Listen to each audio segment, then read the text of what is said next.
Chapter 320. The blade cut through the tendons, and Soren actually felt very smooth. It felt like he was chopping firewood with a knife. He used to cut horizontally, which required a lot of strength. But now, he was chopping vertically, using both the force of gravity and the path of the wood itself. This knife was supposed to be 3 inches deep into the red dragon's body before it lost its strength. But now, Soren had stabbed nearly a foot deep, and at the same time, he had opened up a nearly 3-inch wound. To put it simply, Soren had almost cut off a piece of flesh that weighed about 100 pounds from the red dragon's abdomen. It was just one cut. The red dragon let out a painful roar, which was even more painful than when it was hit by a round of spells from the northern witches. Spirit spells could not control the will of the dragon, and damage spells could not break the protection of the dragon's scales.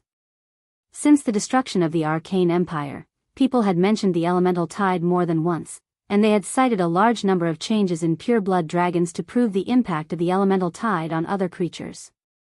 The lifespan of dragons could be as long as thousands of years. Some of the dragons who had lived for quite a long time could clearly see the greater impact of time on their power. This theory eventually pointed to the peak of the elemental tide about 300 to 500 years later. Some people suspected that this would lead to the rise of the Dragon Island. The witches' formation was completely messed up. They did not come with their real bodies, so they only retained about 80% of their strength. Both the casting level and the strength of the spells were much lower than the strength of the real body. A wizard's projection could retain about 70% of their strength. Although the soul projection's combat power was stronger, it could only retain about 80%. It was said that the Arcane Empire used to have a powerful spell called Simulacrum, which could retain more than 90% of the combat power, but this spell had been lost for a long time. After the destruction of the Arcane Empire, many spells were lost, especially those from other planes. For a half-baked wizard like Soren, the reduction in strength was not obvious because he did not have many spell slots to begin with. All he could do was throw out arcane missiles once and for all. Moreover, the soul projection of the rogue class did not reduce attributes. It only slightly affected basic skills in various aspects. Therefore, entering the astral plane had the least impact on him. He retained most of his attribute points in his soul projection state, and it just so happened that Soren's battle power was largely supported by his attribute points. A whistling gust of wind came from behind. When Soren cut through the dragon's scales and dealt quite a bit of damage to the red dragon, its long and narrow tail was raised in the air and whipped towards him. Soren didn't dare to take the attack head-on, so he quickly pulled out his scimitar and retreated. When he pulled out his scimitar, a large amount of dragon blood spurted out from his wound. The boiling dragon blood dripped onto Soren's body. The red dragon's blood was hotter than the white dragon's. It was like boiling water, and Soren was slightly scalded. This kind of injury would not affect Soren's battle power, but it made his body tremble slightly. He could only rely on his strong dexterity and flexibility to twist his body in half to dodge the attack. He then flew up and landed a kick on the side of the red dragon. Because the tail was raised, he saw a huge chrysanthemum. He had to admit that the excretory organs of a giant dragon were not much different from other creatures. However, this should be one of the few places that was not protected by dragon scales. The giant dragon's excrement was a very useful tool in the wild. It could repel other wild monsters, so they would not dare to approach and attack adventurers. Since there was giant dragon's excrement, they also had excretory organs. For any creature, this place was considered a critical spot. Usually, it was protected by the dragon's tail, so there was basically no chance to attack it. However, when the red dragon swept its tail at Soren's body, it created a hole in his defense that lasted for about a second and a half. Soren, who had never talked about any honorable means, immediately stabbed into the enemy after seeing that the enemy had exposed the area without the protection of dragon scales. When he subconsciously stabbed into the enemy's body with his curved sword, he realized that the position he attacked was quite special. Damn it! This red dragon was actually a female. The enemy's gender did not affect Soren's battle sense. When the red dragon let out an earth-shattering roar and turned its head to spit dragon's breath at him, Soren had already retreated into the shadows and activated the Shadow Dancer's new ability, Shadow Leap. This was a common ability for rogues, but Shadow Dancers mastered it earlier. If it was a purebred rogue, it might be around the level of a quasi-legendary. This was a very important prerequisite skill, and it was the most important escape and pursuit skill for rogues. It was a little different from Shadow Jump. Shadow Leap, supernatural ability. As the rogue's connection with the shadow plane becomes closer and closer, they begin to master the mysterious Shadow Leap ability. They can shuttle and jump in the shadows, just like the wizard's Anywhere Door spell. This Shadow Leap ability does not require them to enter stealth. As long as they are in the shadows, rogues can perform Shadow Leap. This jump distance is up to 100 meters, but it can be divided into any number of times. Before mastering a special advanced ability, the limit of Shadow Leap in a day is 100 meters. Note, this ability can be used 10 times, each jump a distance of 10 meters. It can also be used once, each jump a distance of 100 meters. This was the legendary Shadow Leap. It was a more flexible and useful ability than Shadow Jump. It did not require them to enter stealth, they only needed to be in the shadows. Then they could launch a jump ability similar to Anywhere Door and be immune to spells such as Epidemic Dimensional Anchor. However, this supernatural ability had a weakness, its limit was 100 meters. Unless they mastered a very special ability, they could only jump a distance of 100 meters at most. From this point of view, Shadow Leap was completely inferior to the legendary skill, Shadow Step, because the latter had greater freedom and greater lethality. In fact, Soren had been considering whether to upgrade the profession level of rogues or wizards. One was the current combat power, the other was the future combat potential. Boom! The fierce flame was like an explosion. Soren only jumped about 15 meters. Shadow Leap could only be used in the shadows that he could see. Only those above the legendary level could feel the invisible shadows. Soren's thin figure disappeared in the shadows and then reappeared in the shadows. In a flash, he completely avoided the dragon's breath. In fact, the gap between rogues and wizards was gradually narrowing since they entered the higher grade. Otherwise, they would not be second only to the Sword Saint and have the ability to assassinate wizards. Soren relied on many supernatural abilities to deal with wizards in the past. The changes on the battlefield were ever-changing. The situation of the northern witches seemed to be a bit bad. The tactic of the Githyanki's was to constantly remove magic and then rely on the psionic warriors to attack the enemy. This caused a lot of trouble for the northern witches. If they did not continuously buff their defensive energy field, they would be easily exposed to the attack range of the psionic warriors. However, once they continuously buffed their defensive spells, they would fall into a passive situation of a war of attrition because there would always be a moment when the spell slots would be used up. The fragile body of wizards was doomed to be difficult to support for a long time without the buff of the at-force field. Because the ones attacking them were all advanced warriors from the astral plane. Dang! A strange figure appeared out of thin air, then waved the Gith silver blade and slashed at a northern witch who had exhausted her defensive spells. Wizards could only remember 1/3 of the defensive spells at most, so when her defensive spells were used up, she could only counterattack by throwing a large number of control spells, killing a lot of Githyanki's in front of her. However, without the protection of the energy field, her existence was quite fragile and became the target of many psionic warriors. The Gith silver blade was flowing with silver cold light, and it directly pierced the heart of the northern witch. Dang dang dang. Then, something unexpected happened. The northern witch, who had almost exhausted all her defensive spells, suddenly seemed to trigger some kind of unexpected spell, and then she waved her staff to block the psionic warrior in front of her. Strength, agility, reflexes. No matter from which point of view, it was almost impossible for the northern witch to block the attack of an advanced warrior. But she did block it. Tan Sen's polymorph. The psionic warrior in front of her seemed to realize something, but it was a little late. The northern witch, who looked very delicate in front of him, directly swung her staff and broke one of his arms on the spot. Then the staff hit his head horizontally. The scene was simply horrible. At a glance, it could be judged that the strength of the witch had reached about 20 points because she almost smashed the opponent's skull. Everyone who saw this could not help but frown. At the same time, Soren, who saw this scene by accident, was surprised. Tan Sen's polymorph?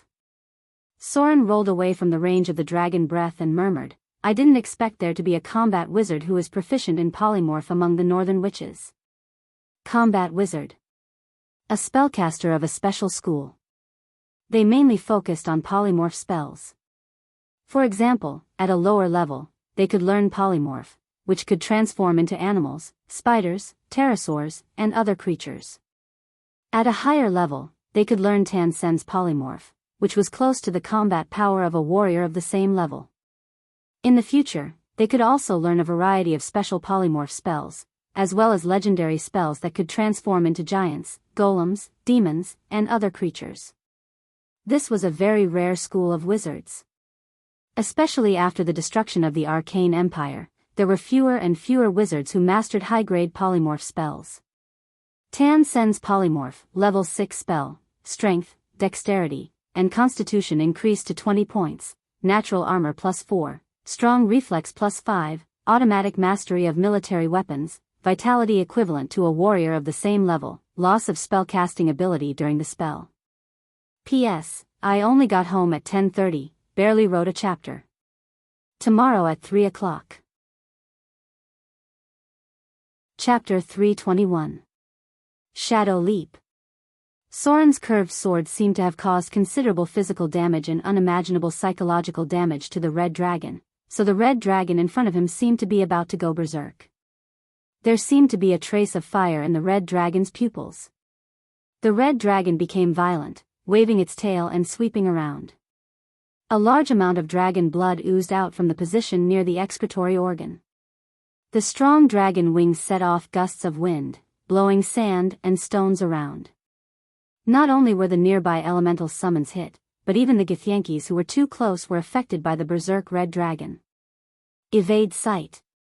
Soren's figure once again disappeared into the shadows. Leveling up the shadow dancer increased the number of times he could evade sight. As long as he kept a certain distance, it would be difficult to lock his position even if someone wanted to use detection invisibility. Unless someone cast the 6th circle Eye of Detection, which was an area of effect detection spell.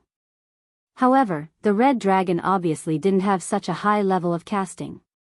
Soren had been quietly watching the berserk red dragon while waiting for the next opportunity to attack.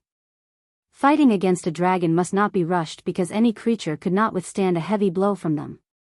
The situation of the northern witches seemed to be a bit bad. Because the spell slots of the high-grade witches were about to be used up, and the spell slots of the wizards were never that abundant. Even legendary wizards had to be careful when using spells. Therefore, the human wave tactic was the most effective tactic for wizards. Unless the wizard intended to use teleportation to escape, sooner or later, they would run out of spell slots. In the past, such a powerful blade master was also a wizard, but in the end, his spell slots were used up.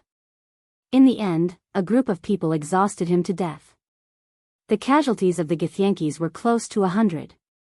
One of the northern witches seemed to have died, and another was in a bit of a dangerous situation. Fortunately, Gloria was fine. She had been staying near the Eye of the North, and basically, the psionic warriors could not threaten her for the time being. However, if this dragged on, the situation would be a little bad. No one knew what the Eye of the North was thinking. Even at this time, she still hadn't started preparing a legendary spell. A high-grade witch like Gloria could only cast level 8 spells in her soul projection state. Moreover, she would only have 1 or 2 spell slots at most. Perhaps it could cause quite a bit of damage to the enemy, but it was absolutely impossible to turn the situation around. The only one who could turn the situation around was the Eye of the North and an elderly witch with a lot of white hair. She was also a legendary witch with a profession level of 21. Bang! A violent muffled sound came from behind. The sound was like a meatball being shot out. Then everyone found that a middle-aged witch who was besieged by the Githyanki's suddenly began to swell violently, and then her body underwent tremendous changes in an instant. Her height had increased to nearly 7 meters, and her whole body was covered with strong muscles. Her heavy chest was like a pair of big meatballs. Clear and heavy footprints appeared on the ground. The middle-aged witch, who had turned into a giant in an instant, roared and punched down, smashing a Githyanki's into a meat patty. Frost Giant Transformation, Level 9 Spell. Heavy footsteps sounded on the battlefield. The female frost giant, who was nearly 2 stories tall, slowly stood up. Her body seemed to be surrounded by cold air, and her strong muscles were full of explosive power. Although it seemed a bit unsightly to be naked, no one could ignore the terrible power in her body. That was the breath of a legendary creature. Frost giants were legendary creatures comparable to dragons. They were humanoid creatures close to the peak of power on the earth. This time, it was not only Soren who was surprised. Even the other witches nearby, including Gloria in the battle, showed a shocked expression and murmured, "Has Witch Paisley cracked the spell scroll of the legendary transformation spell? It seems that she has successfully advanced into a legendary battle wizard." A wizard. Of course, it was not a group of people who only knew how to cast spells. There were also quite different and violent spells among the wizards.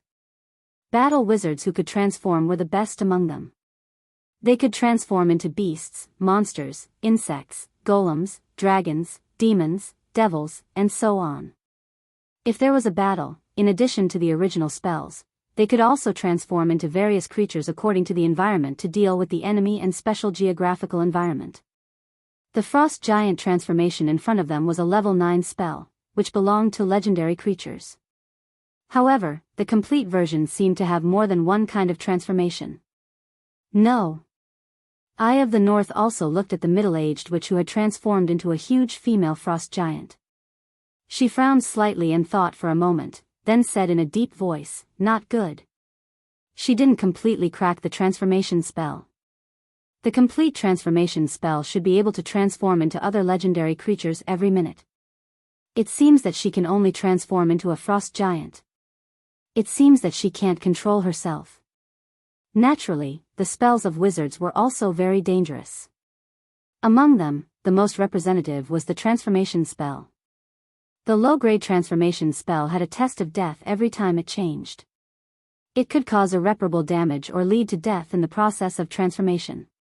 Therefore, any shape-shifting battle wizard that appeared were basically high-grade spellcasters. At that time, their shape-shifting spells would be much safer. The middle-aged witch who had transformed into a frost giant did not seem to have cast the complete spell because the complete version of the transformation spell seemed to be able to transform into quasi-legendary creatures such as steel golems, 6-armed snake demons, horned devils, and so on. Roar. Eye of the North's judgment was not wrong. The female frost giant's eyes began to show an uncontrollable look. Her expression gradually became frantic, and even the summoned creatures nearby began to attack.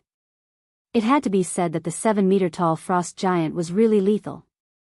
The behemoth in front of them killed 7 or 8 summoned elementals in one breath. At the same time, it also cleaned up the nearby Githyanki's. With the combat power of the adult frost giant, even if it did not have any advanced profession, it was enough to cause crushing damage to many people present just by relying on eating and sleeping to grow up. The female frost giant violently attacked all around, trampling a Githyanki's who had no time to dodge into a meat patty. Then she saw the adult red dragon in front of her who was also a little violent. As a result, without the slightest hesitation, she let out a low roar and directly threw herself at him. Boom! An invisible wave of air spread in all directions. When the female frost giant rushed over, the red dragon also noticed the huge enemy in front of it. So it did not hesitate to launch a dragon wing attack. It directly flapped its powerful dragon wings, trying to get rid of the enemy in front of it. But a very surprising scene happened. The female frost giant suddenly opened her arms and grabbed the strong dragon wings of the red dragon. At the same time, she arched her body to bear all the power of the dragon. Dang dang dang. The female frost giant took 3 steps back in a row, but she was not sent flying by the dragon's wings, nor was she knocked into a coma. The opposing superhuman strength caused the surrounding sand and stones to tremble. Then, at the moment of the collision, the two forces that were close to the limit of the material plane directly caused the ground under their feet to tremble. Then, cracks that could be seen with the naked eye appeared. The frost giant was not the hill giant that was likely to be encountered in the wilderness. According to the comparison of the combat power of the two sides, a frost giant could fight at least 10 hill giants. The gap between them was as obvious as that between the red dragon and the white dragon. In terms of size, the adult red dragon undoubtedly had the advantage, so even if the strength of the two sides was not much different, the female frost giant obviously showed signs of being suppressed. But the next scene was a bit unbelievable.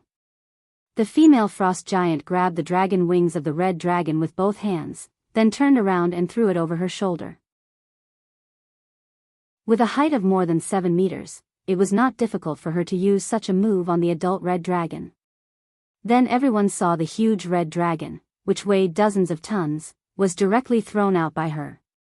As a wizard, she was also proficient in close combat. Bang!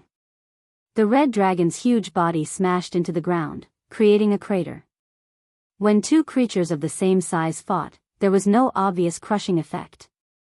The female frost giant was not afraid of the red dragon at all. This time, she successfully took the initiative to counterattack, then turned around and rushed over, raising her millstone-sized fist and smashing the red dragon's head. Good chance. Soren, who had been wandering around the periphery, would not let go of such a good opportunity. When the red dragon's body was thrown out, he was already quickly approaching. So when the female frost giant raised her millstone-sized fist and smashed the red dragon's head, Soren held his curved sword tightly and stabbed into the red dragon's leg joint. The difference in size in a battle was very obvious. Soren's attack on the red dragon was like using an embroidery needle to stab a certain part of an adult's body. Even if the wound was bleeding, it was limited. So Soren's piercing attack was painful, but the damage was not necessarily fatal. On the contrary, the huge frost giant's fist hit the red dragon's head, and immediately, it was like an adult fighting with a fist on the red dragon's eye socket. In an instant, the whole eye socket was swollen and bruised, and even the eye socket was directly smashed open. Ouch! Ouch! Ouch! The red dragon was hit by the frost giant's fist and was directly smashed to the ground. This was also because there were no frost giant weapons on the battlefield. If the frost giant was given a full set of plate armor and a weapon that weighed more than a ton, she would be unbeatable in a crowd. Perhaps this adult red dragon might not be able to withstand a few hits, but there was certainly no condition for that battle now. Most of the time, wizards won because they were well prepared, and they died because they were not well prepared, sudden encounters. Some battles were difficult to be perfect. Chapter 322. Sword form, spinning strike. Sword form, horizontal slash. Shadow strike. What should Soren do when the red dragon was pinned to the ground by the frost giant? Without a doubt, he must take advantage of this time to cause as much damage to the enemy as possible, and then drag the red dragon into a state of serious injury. The vitality of the dragon was quite amazing. Although it had been fighting for a long time, in fact, it was just approaching the state of serious injury. However, Soren did not get close to the upper body of the red dragon because he believed that the most powerful red dragon would not be so weak. It would not be unable to fight back after a round of attacks from the frost giant. Besides, its big head could bite people. Roar! Shrill screams sounded at the same time. There was an adult red dragon that was seriously injured by Soren, and there was also a female frost giant that was attacked. Her arm was directly bitten by the red dragon. Even though the frost giants had strong natural armor, their bones and skin were almost bitten off. The bite force of the dragon was quite amazing. In fact, because of their many abilities in other aspects, it was easy to ignore the bite force of the dragon. However, Soren naturally remembered how fatal the bite of the dragon was because one of his arms was bitten off in the past. In the end, he could only ask a high-grade priest to cast limb restoration. The attack of the female frost giant was finally interrupted. The red dragon opened its mouth and bit the female frost giant tightly. At the same time, it struggled to turn over its huge dragon body and get up. With their huge size, the battle scene was a bit like the battle of the dinosaurs in the Jurassic era, and it was the battle between the Tyrannosaurus Rex and the Spinosaurus. When the two sides fought, the earth shook and the mountains shook. If Soren was accidentally stepped on by any one of them, he could be seriously injured or even killed on the spot. Because Soren could not bear dozens of tons of weight. Poochie.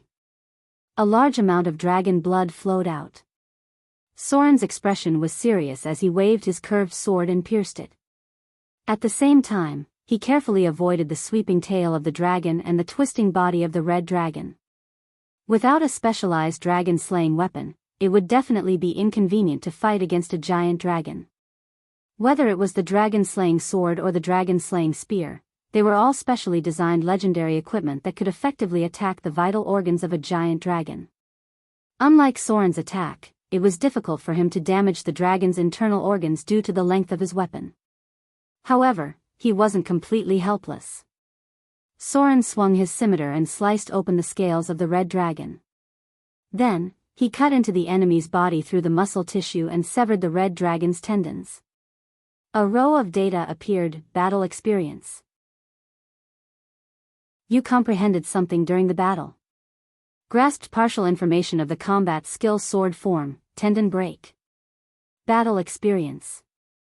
You comprehended something during the battle. Grasped some information about the combat skill sword form, split. 2 consecutive data prompts appeared. However, Soren didn't have time to look at it at this time because he relied on his powerful curved sword, legendary, ability to successfully pierce the red dragon's body, cut off the dragon tendons very accurately, and cut the blood vessels of the red dragon's legs. He couldn't do this kind of attack in the past because he didn't have such accuracy when he attacked in the past. However, now that he had the legendary, curved sword, his attacks on the enemy became more accurate and deadly. Sword form, tendon break, combat skill. Through special combat skills, you can sever the tendons of the enemy's hands and feet in battle. It can greatly reduce the combat ability of ordinary enemies. It is also very effective against some supernatural creatures. The enemy must undergo a mandatory constitution test. Otherwise, they may be paralyzed, disabled, and other negative statuses. Sword form, split, combat skill. Through special combat skills, you can sever the enemy's blood vessels in battle. This will cause the enemy's bleeding status to worsen, and they may die from excessive blood loss in a short period of time. Boiling dragon blood splattered all over the ground. Soren's whole body was covered in blood. When he severed the red dragon's tendons, he also severed one of its arteries.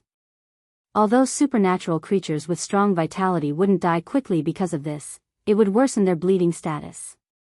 Soren's dragon blood spurted out because he accurately hit the arteries. He clenched his curved sword and exerted force along the muscles of the red dragon's leg. In just a few seconds, he cut off more than 300 pounds of dragon meat. The scene was a little horrifying. Soren's sword cut through pieces of flesh and blood. In the end, the bones of the red dragon's leg could be seen. It was as if it was almost skinned alive by Soren. The frost giant seemed to have recovered a little from the red dragon's attack.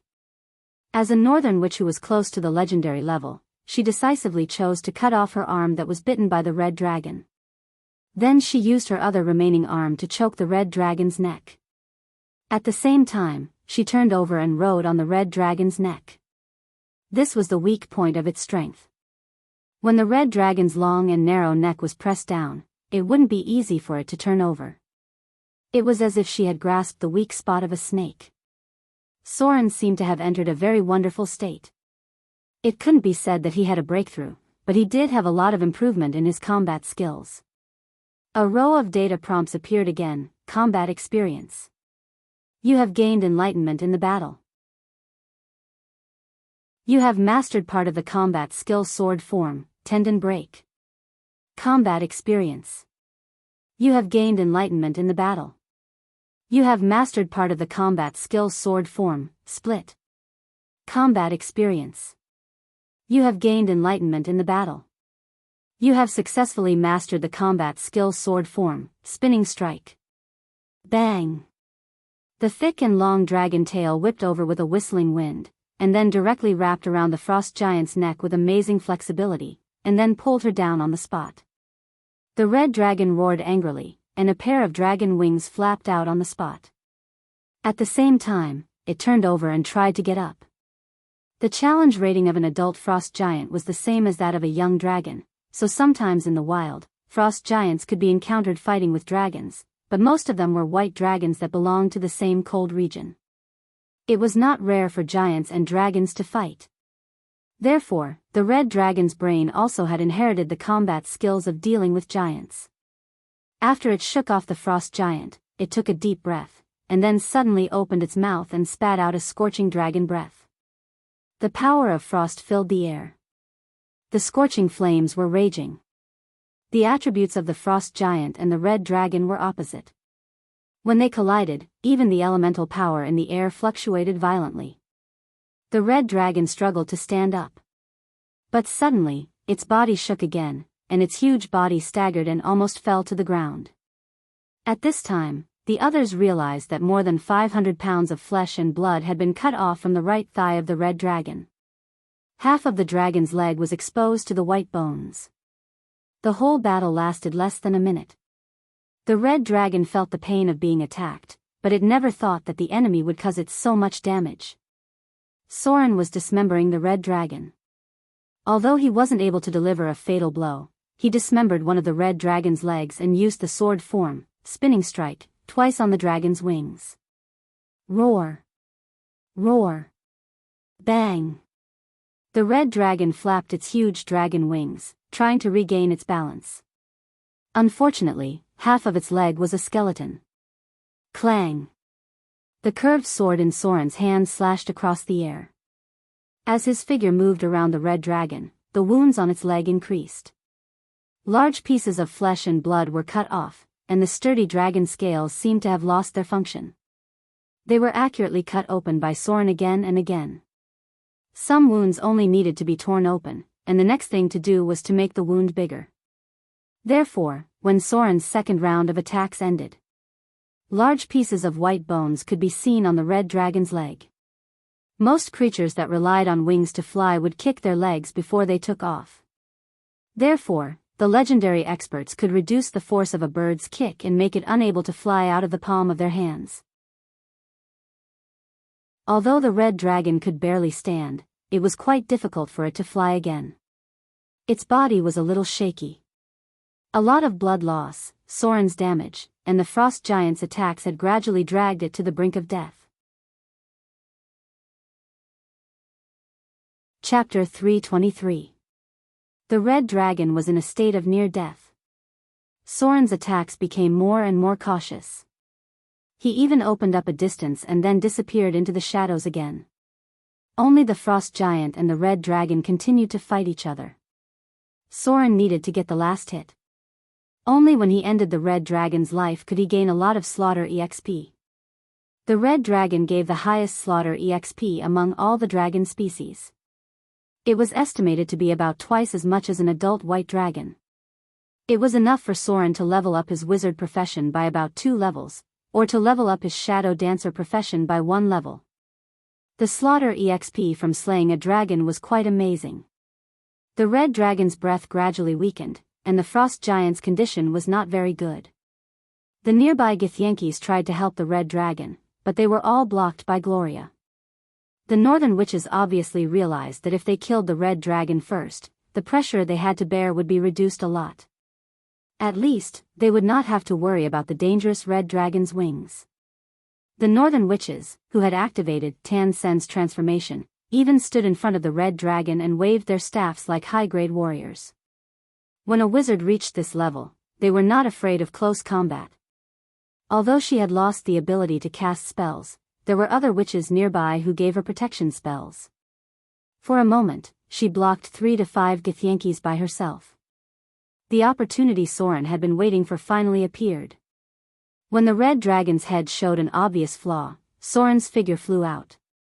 He directly jumped a distance of nearly 50 meters in the shadows and instantly appeared under the shadow of the red dragon's neck. He then jumped and stabbed the red dragon's huge eyeball with his sword. With a splash of blood and penetrating the red dragon's eyeball, Soren's curved sword directly sank into the red dragon's brain. The red dragon's huge body trembled for a moment, and then it shook its head violently. Soren was sure that he had stabbed into the red dragon's head, and he might have even hurt its brain. However, the fact that the red dragon did not die under such circumstances could only mean one thing: its incomparably powerful vitality allowed it to survive the judgment of death. Damn it! Soren didn't expect the enemy's vitality to be so tenacious. His body swayed in the air with the dragon's head, and he didn't have the strength to pull out his curved sword, icing death. So he could only let go of his hands and let his body fall. At the same time, he held the silver sword of Gith +3 with both hands at the moment of falling. Then he jumped up when he touched the ground, holding the sword with both hands and slashing at the neck of the red dragon. Clang! The silver blade of Gith was stuck in the neck of the red dragon.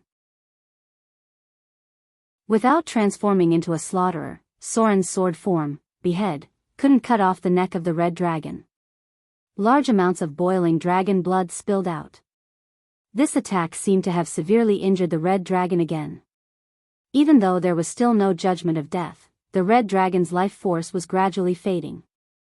Its struggling body became weaker and weaker, and finally, it fell to the ground with a thud, its head falling limply to the ground. The boiling dragon blood spilled all over Soren's body. The dragon blood, which was far hotter than the white dragon's, seemed to be roasting him. Soren could even feel his skin cracking, as if he had fallen into magma. Activated sword form, Behead. You've dealt 42 points of critical damage to the target. Behead failed. You've successfully killed an adult red dragon, extracting the target's soul energy. You've gained 118,000 slaughter EXP. A hot breath flowed in Soren's body. Close to 120,000 slaughter EXP gave him the ability to level up his profession again, but he didn't have the energy to do so for the time being because he did feel like he had fallen into magma. He was hot. It was so hot that he felt like he was being roasted on a fire. This burning pain was a little unbearable even for Soren's will. He couldn't help but groan in pain, and his whole body was trembling on the ground. There was a flame burning on his body. It was a real flame, a flame ignited by the blood of the red dragon, a flame from the heart of the red dragon. Soren's whole body seemed to be burning, and his HP was constantly decreasing. If he continued to progress like this, he might directly be burned to a crisp. The dragon blood baptism seemed to be close to failure. With Soren's vitality and will, there were signs that he couldn't withstand the blood baptism of the red dragon. Finally, he seemed to remember something. Soren almost staggered a little as he rushed to the dragon's head, and then pulled out his curved sword, icing death. A cold breath filled the air. The flame on Soren's body seemed to have awakened icing death as consciousness, and it began to automatically extinguish any nearby flames. The fire of the red dragon on Soren's body gradually subsided. His whole body was almost burned beyond recognition, and his skin was scorched. He didn't know if it was considered to have completed the dragon blood baptism. After all, this was only his soul projection state. A row of data appeared. You've accepted the dragon blood baptism ceremony. You've gained part of your ability. You've inherited part of the dragon's ability. Baptism successful. You've gained additional background ability, Dragon Blood Baptism LV2. Dragon Blood Baptism LV2, special ability. You successfully killed an adult red dragon. After completing this dragon slaying feat, you've undergone a second dragon blood baptism. This baptism has strengthened your body and allowed you to inherit part of the red dragon's ability. The dragon blood has made you stronger.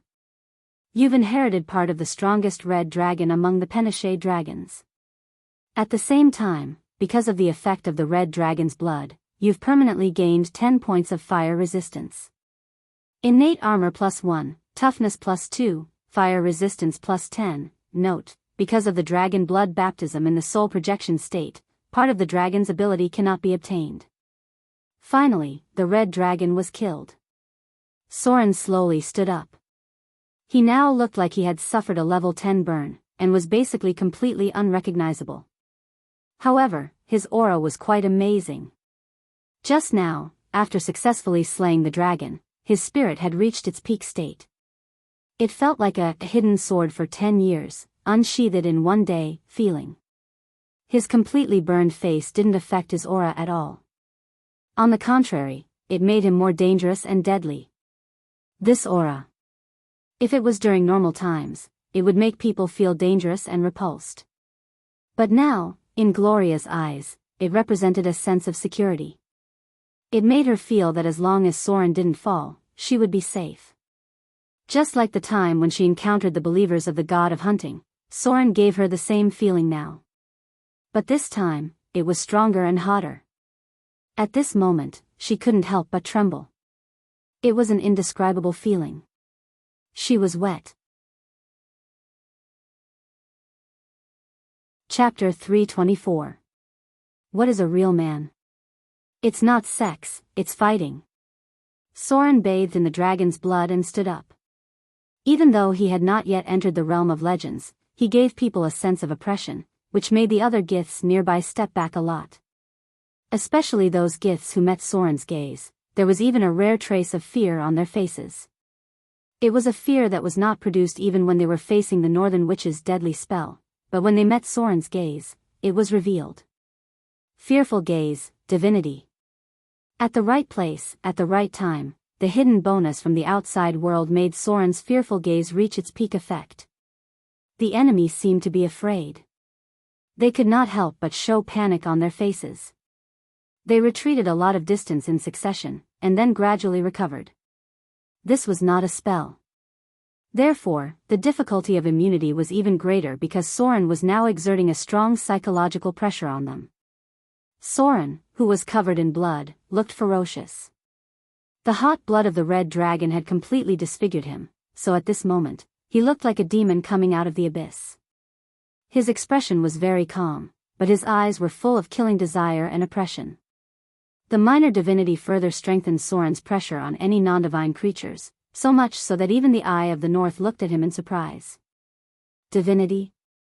The Eye of the North glanced at Soren with all his white eyes, then slowly turned his head and said to Gloria beside him, "Protect me. I want to prepare the last part of the spell ritual." A powerful spiritual power burst out. Gloria nodded silently, then activated several pieces of equipment in succession. At the same time, she added defensive means such as protective energy field, elemental energy protection, spell reversal, and so on. At the same time, she took out a rather delicate ring. After activating the runes engraved on it, the gem inlaid on the ring gradually dimmed, and then another protective force field that Soren did not know covered the two of them. This kind of protection could almost be said to be watertight, and even legendary professions could not break it in a short time. The Eye of the North seemed to be chanting a spell, but there was no sound coming out of her mouth. Soren, who was ready to rush forward, froze for a moment, then he seemed to remember something. He turned around and rushed to Gloria's position. If in the astral plane, where spells below level 6 could be cast instantly, even a legendary witch with a profession level of close to level 25 would need to chant a spell, then there was no doubt that the spell she cast was above level 9. And it was very likely to be a legendary spell of a higher level. Because the destruction of the arcane kingdom led to the disappearance of some legendary spells, the boundary between level 9 spells and legendary spells was relatively blurred. Silent spell cast. The metamagic ability that wizards could master allowed them to increase the level of their spells by 1 level and then silently release them. This was a more difficult ability to master than strengthened spell, but it was slightly easier than instant cast. The Eye of the North in front of him did not just master the metamagic ability, silent spell. According to Soren's judgment, the reason why this legendary witch did not have any special performance until now was because she had been using silent spell to cast a spell that was close to the legendary level. This required a very powerful metamagic ability. Because if it was a legendary spell, the ability, silent spell, was not enough. Conservatively speaking, she would have to master the metamagic ability, silent spell release, and the legendary metamagic ability, silent spell release, circle 1, 2, silent spell release, circle 9.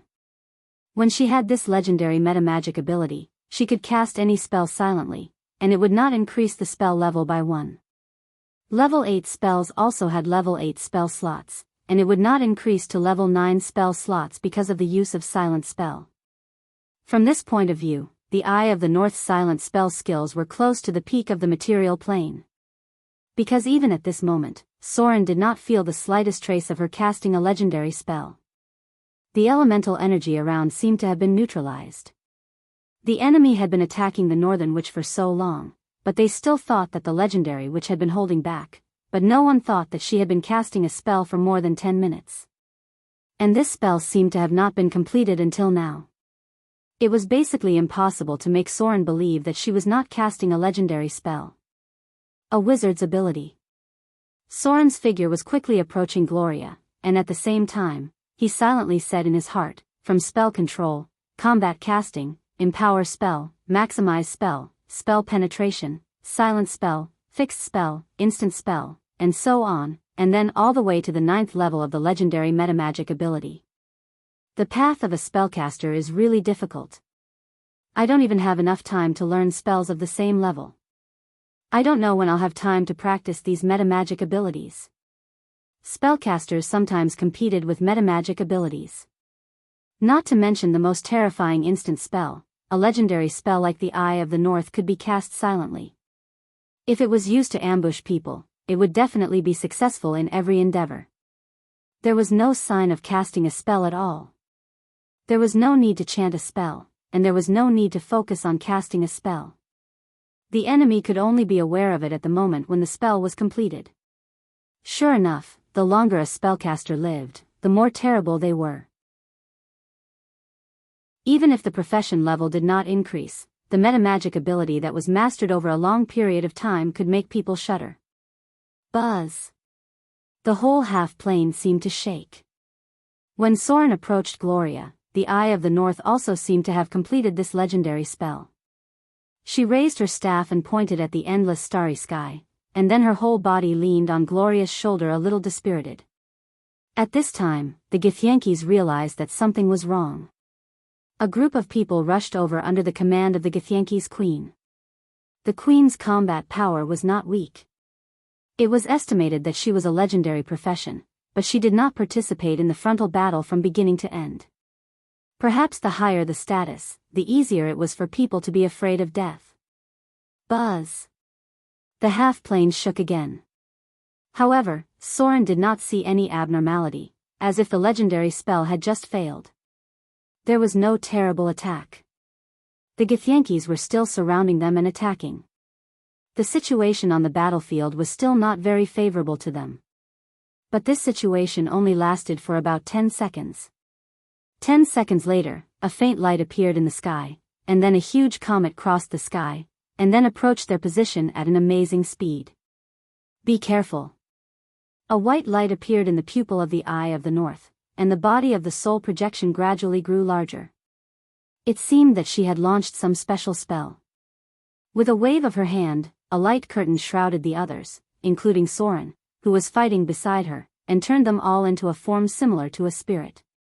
This was another form of soul. The spell cast by the Eye of the North was a bit like the level 9 spell, Spirit World Travel, but it was very different from Soren's memory. This was because the casting speed of this spell was rather fast, and it also covered a relatively large area. Almost all of the surviving witches were enveloped within it. The next moment, the telepathic voice of the Eye of the North was transmitted to the minds of all the witches. She said in a deep voice, "All transform into soul state. Everyone, follow me back to the material plane." Comet. Legendary spell, Soren's body, which had been unrecognizable, quickly turned into a spirit form. The terrible burns on his face gradually disappeared, and the severely burned and cracked skin all disappeared. The whole person turned into the original soul state, which was not much different from Soren's original body in the material plane. If there was any difference, it would be that Soren's soul had an extra red color. This red color looked very much like the evil aura that appeared when detecting factions, but it was the power of the red dragon from the dragon blood baptism. Time freeze. Soren's soul rose and was sent back to the material plane by the half-plane. At the moment his soul returned to the material plane, he saw a comet about 150 meters in diameter hitting the half-plane. Then, a terrible energy burst out like a shock wave, and the terrible impact made the half-plane seem to open a ring.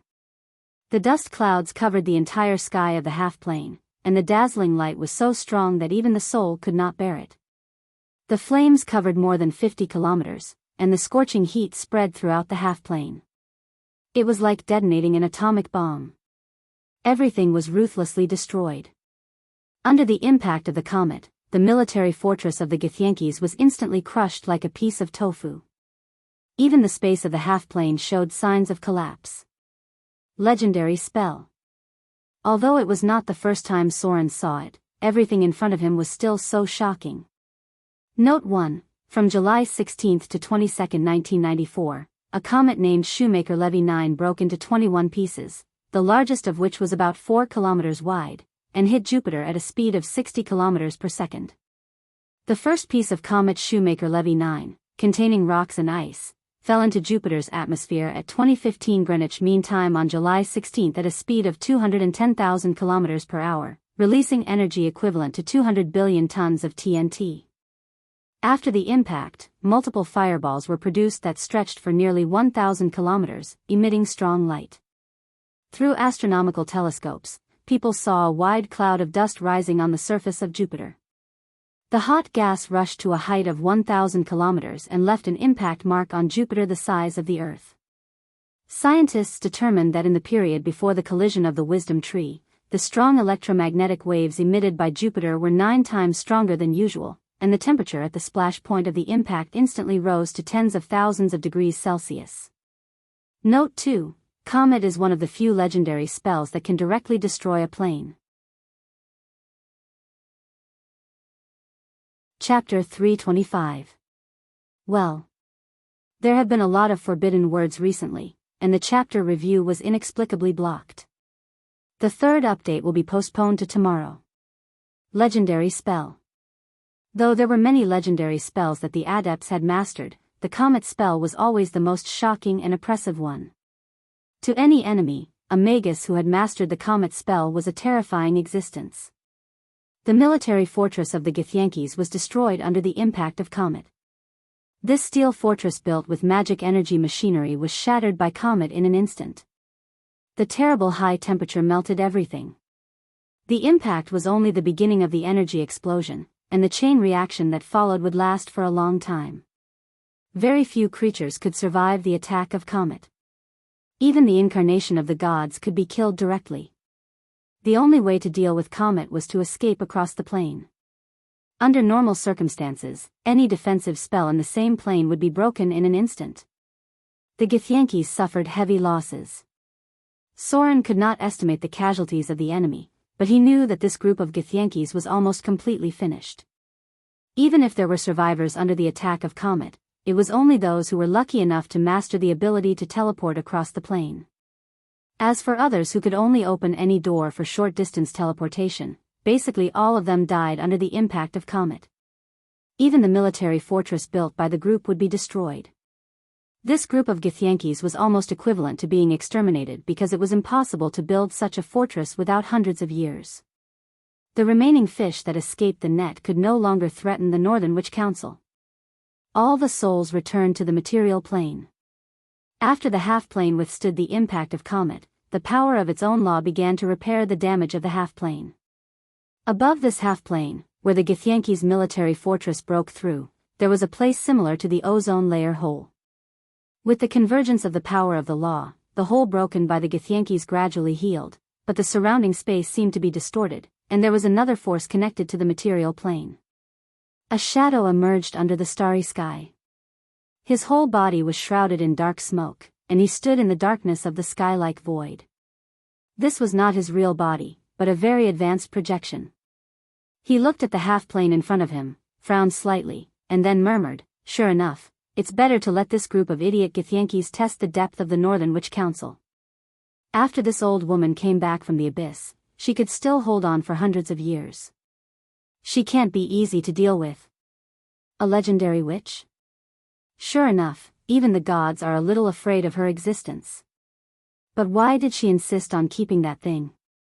Is she also interested in the power of the evil god? It's not easy to deal with them. But this half-plane seems to be a breakthrough point. In order to support the growth of this semi-plane, they actually connected the semi-plane to the northern lands of the material plane. What a crazy behavior. Aren't they worried about plane collisions? What? There's still one alive? The dark shadow appeared in the half-plane. He looked at the distorted space in front of him and said strangely, "It turns out that she hid in a different dimension space." What a lucky guy. Pada. Queen Githyanki's, dressed in gorgeous clothes, fell out of the distorted space. She stared blankly at the unrecognizable land and opened her mouth as if she wanted to say something. But at this time, a strange light appeared in the eyes of the dark shadow, and then he saw that Queen Githyanki's eyes gradually became blank as if she was controlled by some kind of spell. A useful chess piece. The dark shadow floated in the air. He raised his hand and waved to cover Queen Githyanki's in front of him in an energy shield. Then he silently looked at the half-plane in front of him and murmured, "Although it's quite dangerous. But the person who came up with this method is definitely a genius. To be able to grow a half-plane to such an extent in just 100 years, it's really a speed that even the gods are amazed." Material plane? He leaned over and picked up a handful of soil on the ground and said in a low voice, "Is this soil from the material plane? What method did the northern witches use to connect this half-plane to the energy supply of the material plane? Maybe I should sneak into them and spy on them." The pitch-black shadow dissipated. The whole half-plane gradually returned to calm. Although this new half-plane was not small in size, there was almost no life in it. It was just growing day by day, growing dozens of square meters of space every day. It may seem difficult to notice, but after a year, 10 years, and 100 years of accumulation, it was a quite large new space. There was soil and air here, but something was still missing. It had not yet begun to breed life, but it was really a little unusual. Everything seemed to be over for the time being. This half-plane, which still looked very young in the astral world, was shrouded in a layer of iris. The new law power protected this space, and then it was like other planes, floating in this almost endless sea of astral world. This was the accumulation of the Northern Witch Council for hundreds of years. Perhaps it was not as good as the divine kingdom that the gods had been operating for thousands of years, but it was undeniable that it had great potential for growth. Material plane. Soren's soul appeared outside the astral world portal. Before he could react, the portal was closed by the Eye of the North. At the same time, all the souls fell like meteors and flew to their bodies in the wizard tower. A moment of trance. When Soren opened his eyes again, he had returned to Gloria's wizard tower. But before he could speak, Soren's body had begun to turn red, his body temperature gradually rose, and he felt a burning pain all over his body. His face was very red, and his skin was like a cooked lobster. A force rushed from his body to his whole body, and then gradually merged into his body. This was the power from the soul. The soul projection brought back a part of the power of the red dragon. The power of the dragon's blood baptism took effect when the soul projection returned to the body. At the same time, it made Soren feel a weakened version of the pain again. This was an incomplete dragon's blood baptism. The power brought back by Soren's soul projection was only a part of it. The other part would probably need to kill another red dragon. Obviously. This was more difficult in a short period of time. The burning breath dissipated. Soren gradually melted the power of the dragon's blood baptism. When he recovered from the trance state of the soul projection returning to the body, the shadow of the Eye of the North appeared on the astrology platform. This time, she was looking at Soren in front of her. The Eye of the North looked at him deeply, and then slowly said, "Gloria. Bring him here. He should be rewarded for his actions this time." Chapter 326.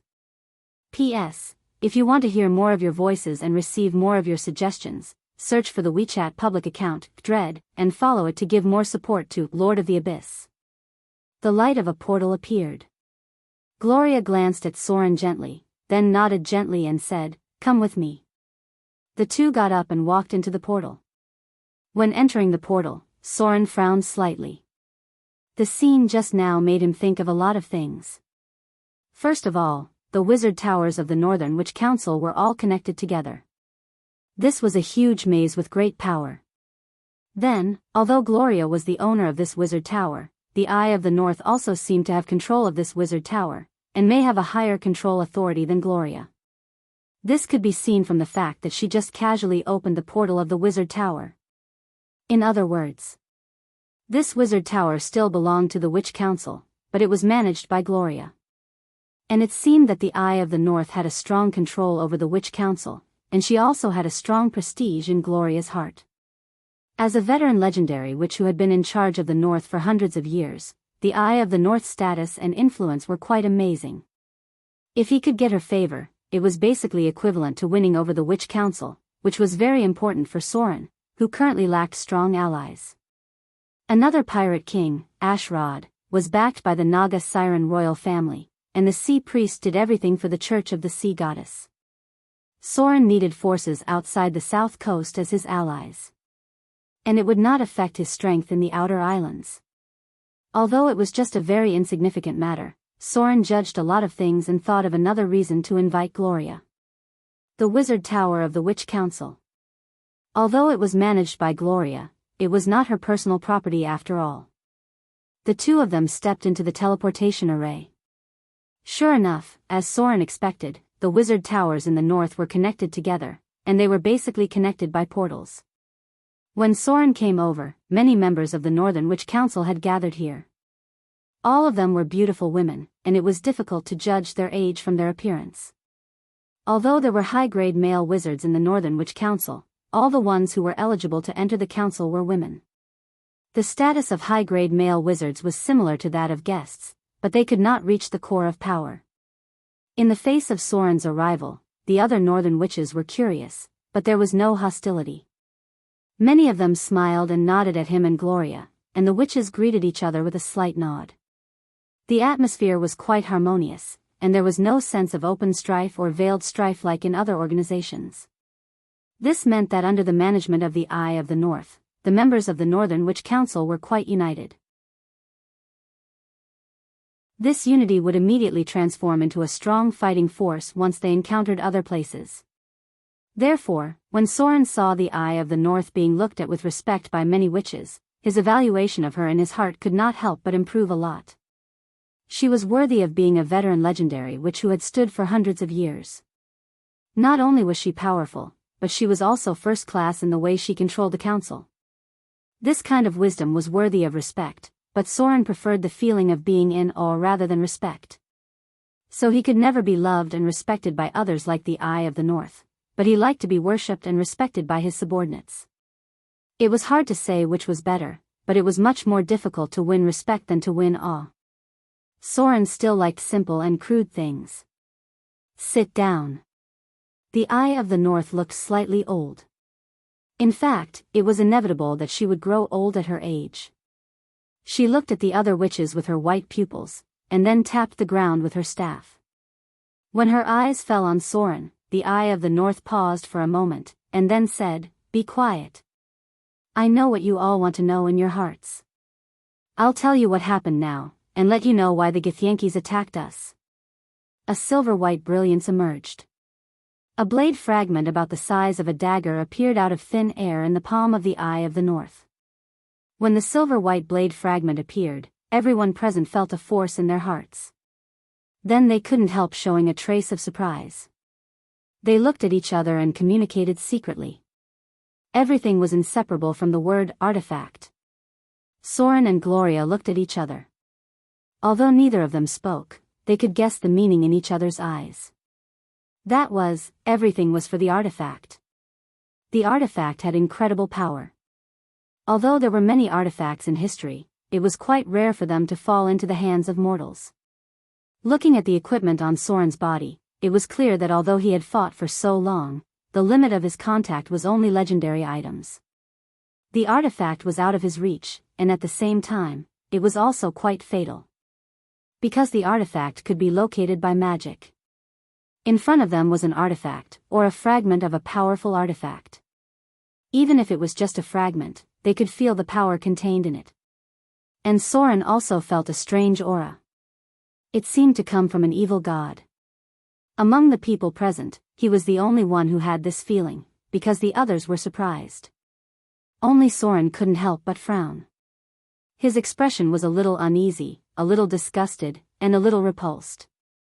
The artifact was naturally inextricably related to the gods, but the silver sword of Githyansk didn't seem to be related to many gods.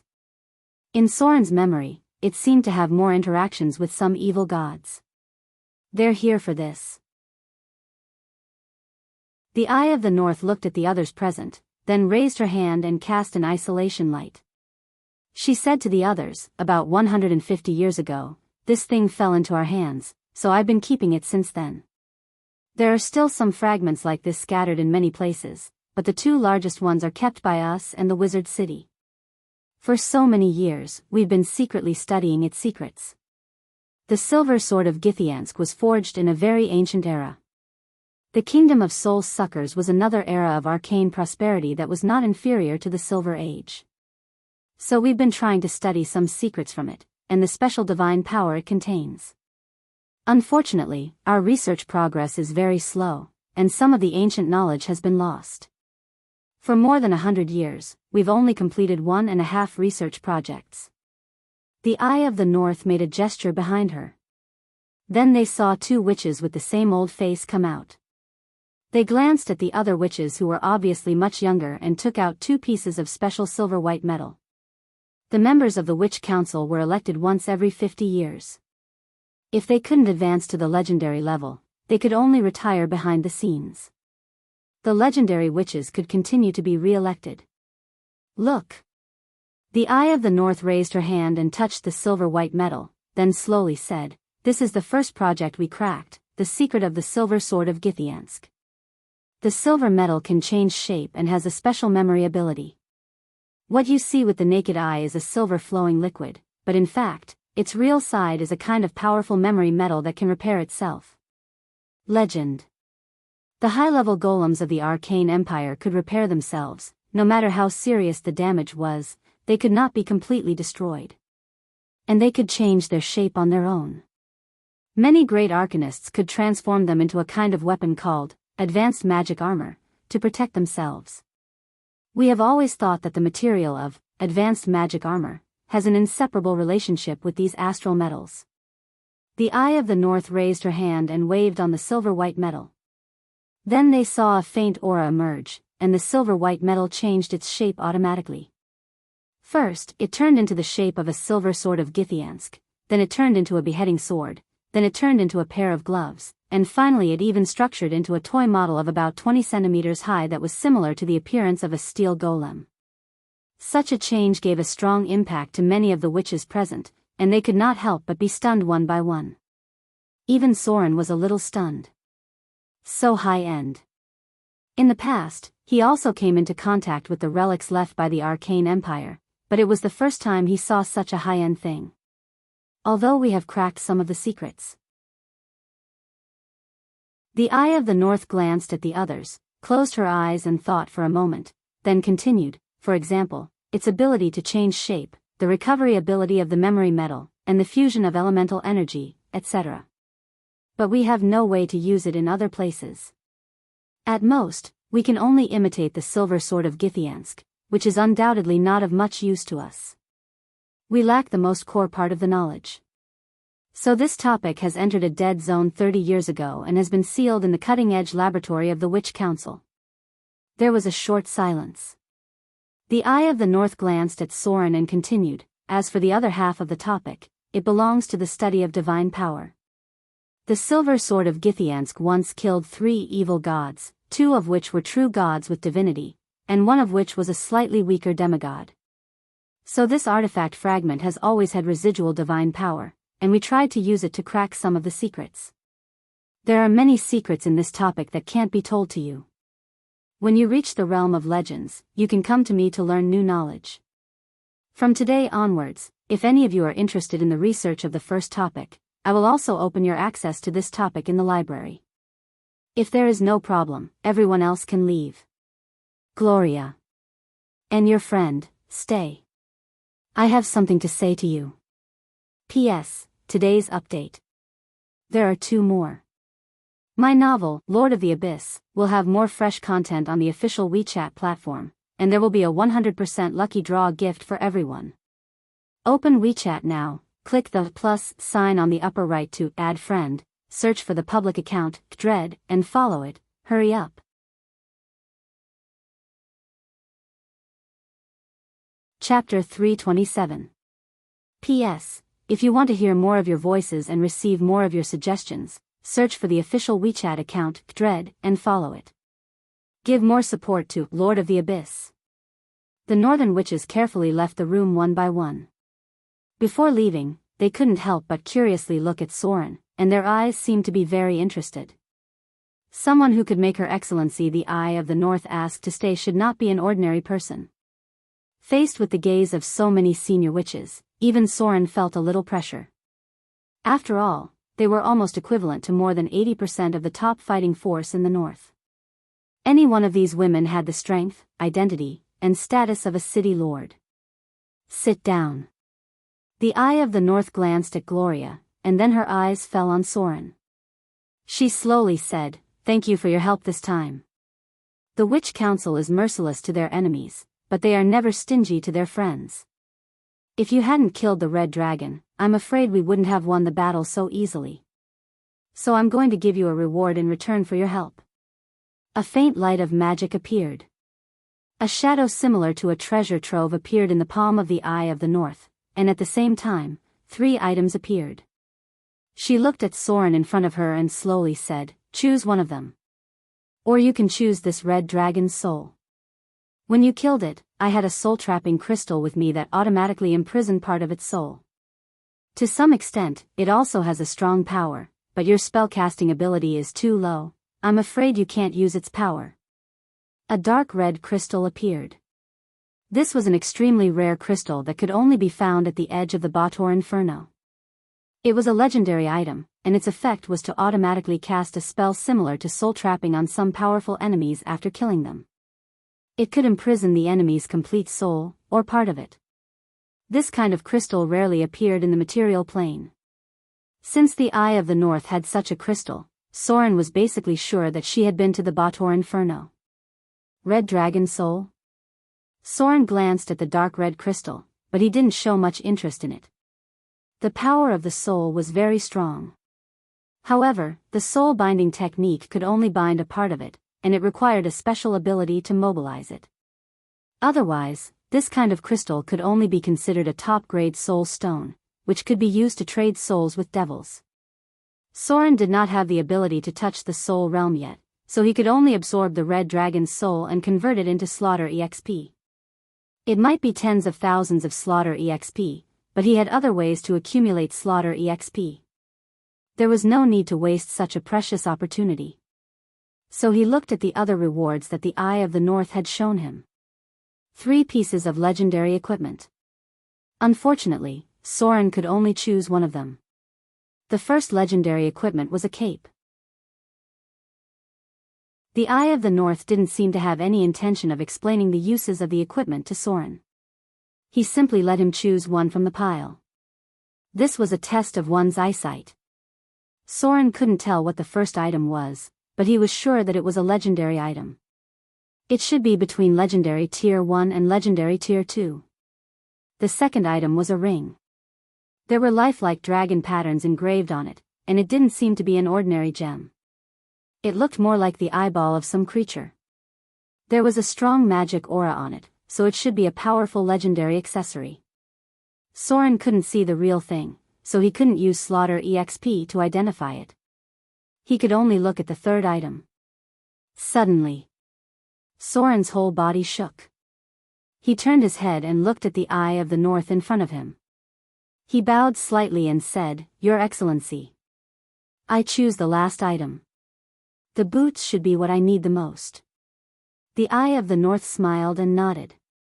She slowly said, "You have good taste. It seems that you are an experienced rogue. And you have good knowledge. She turned to Gloria and ordered, "Gloria, go and take out the boots of wind. I have temporarily unlocked the authority of the treasury." Gloria glanced at Soren, then bowed and left. Soren seemed to be thinking about something. The Eye of the North asked Gloria to get something, obviously to send her away. Could it be that she had something to say to him alone? Gloria walked out of the room. The Eye of the North stared deeply at Soren. An invisible pressure made Soren's whole body tense, but he didn't feel any obvious hostility. After a while, the pressure subsided, and the Eye of the North's white pupil emitted a faint light. She sighed and said, "I can see people outside of fate. Maybe this is why Gloria chose you." People outside of fate? Soren couldn't help but be stunned. It seemed that he still didn't know how to react. The Eye of the North stared at his expression and said slowly, "You should have heard the story about the goddess of fate flipping a coin. You are the kind of person who will make the coin stand up when it hits the ground." So that's what she meant. Soren showed a thoughtful expression, but he didn't know what to say. He didn't know prophecy magic, and he didn't know anything about fate. Soren couldn't see what the Eye of the North could see. "I met someone like you when I was young." The Eye of the North seemed to remember something, and her expression became gentle. She said slowly, "There are only 1 or 2 people like you every 100 years, and all of you are restless. It seems that anything related to you will eventually deviate from the original path.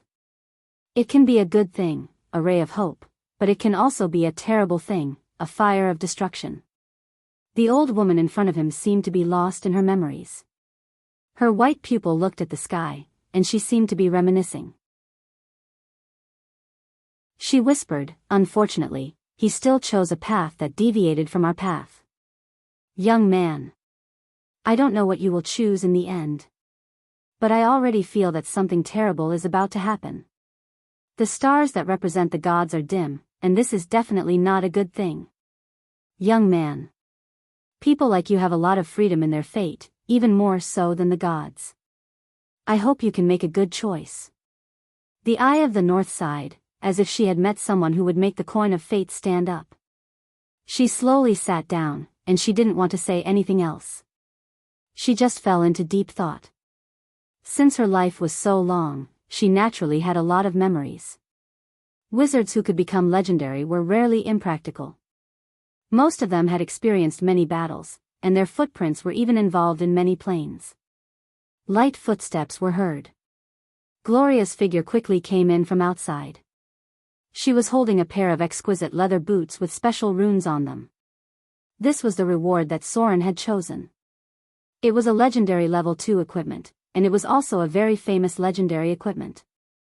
Item type, Boots of Gale, +2, item grade, legendary, grade 2, item description. This is a pair of boots with legendary stories. They appeared in many stories because they were the pride of many legendary professions. In fact, there were many such legendary boots, but their number was getting fewer and fewer. But no matter what, it was a dream item for many professions, whether it was for battle or escape. Requirements, none. Equipment effect, permanent, haste. Equipment special effect, haste. This equipment has the effect of haste. Anyone who wears it will automatically receive the haste spell buff. Their movement speed will be greatly increased, and at the same time, their attack speed will be increased by a little. This spell effect cannot be removed by dispel magic, unless someone destroys this equipment, such as disintegrate, Mordenkainen's disintegrate, and so on. A legendary equipment. A legendary equipment that wasn't very high grade, but was quite useful. Permanent, haste. It was called Boots of Haste by adventurers. It was a piece of equipment that could only be found by chance, and it was also a necessary item for a top rogue. Eye of the North seemed a little tired. After she handed the equipment to Soren, she waved her hand and motioned them to leave. When Soren and Gloria bowed slightly and left, she looked at Soren in front of her, then smiled at Gloria and said, "He's not bad." Then, Eye of the North closed her eyes, as if she wanted to be alone. My novel, Abyss Ruler, will have more new content on the official WeChat platform, and there's a 100% chance of a lucky draw for everyone. Open WeChat now, click the plus sign on the top right to add friend, search for the public account, dread, and follow. Hurry up. Chapter 328. P.S. If you want to hear more of your voices and receive more of your suggestions, search for the WeChat public account, dread, and follow it to give more support to Lord of the Abyss. He's not bad. This sentence seemed to have another layer of meaning. But there was no doubt that this represented the Eye of the North's affirmation of Soren. Although Soren was relatively silent from the beginning to the end and almost didn't say much. But at that time, he was able to follow Gloria to the astral plane without hesitation, which had already proved a lot of things. Some things were not said, but done. As a legendary witch who had experienced countless storms, the Eye of the North had seen many men who were good at flattery, but she appreciated the kind of men who proved themselves with their actions the most. No matter how much they said, they couldn't compare to what they did for her. Perhaps stupid women would be easily blinded by words, but women like her would see more. So when Gloria heard this, a slight blush appeared on her face, and then she turned her head and glanced at Soren. At first, she actually had a vague impression of Soren. He was just an interesting rogue and a brother who loved his sister. Since she met Soren in Amber City, she didn't pay much attention to this man. She just felt that he was a little special. Compared to other rogues, he obviously knew more. What really attracted her attention was Vivian. That little girl was the key to her attention. But as time passed little by little, Soren attracted her more and more things. She didn't expect a rogue to have such rich knowledge, and she didn't expect him to grow so quickly.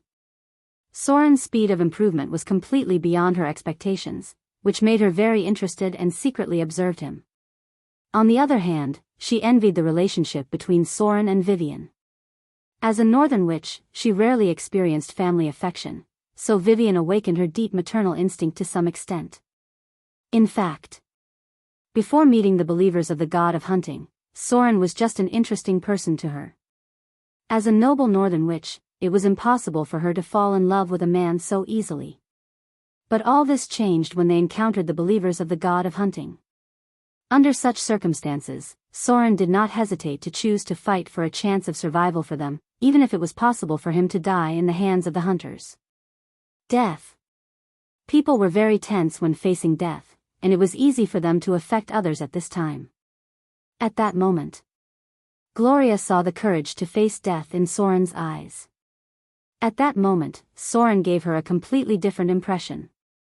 The figure of this man grew taller and taller, and finally stopped at the scene where he was drenched in blood as he rushed towards the hunters. He faced death directly in order to let them leave safely.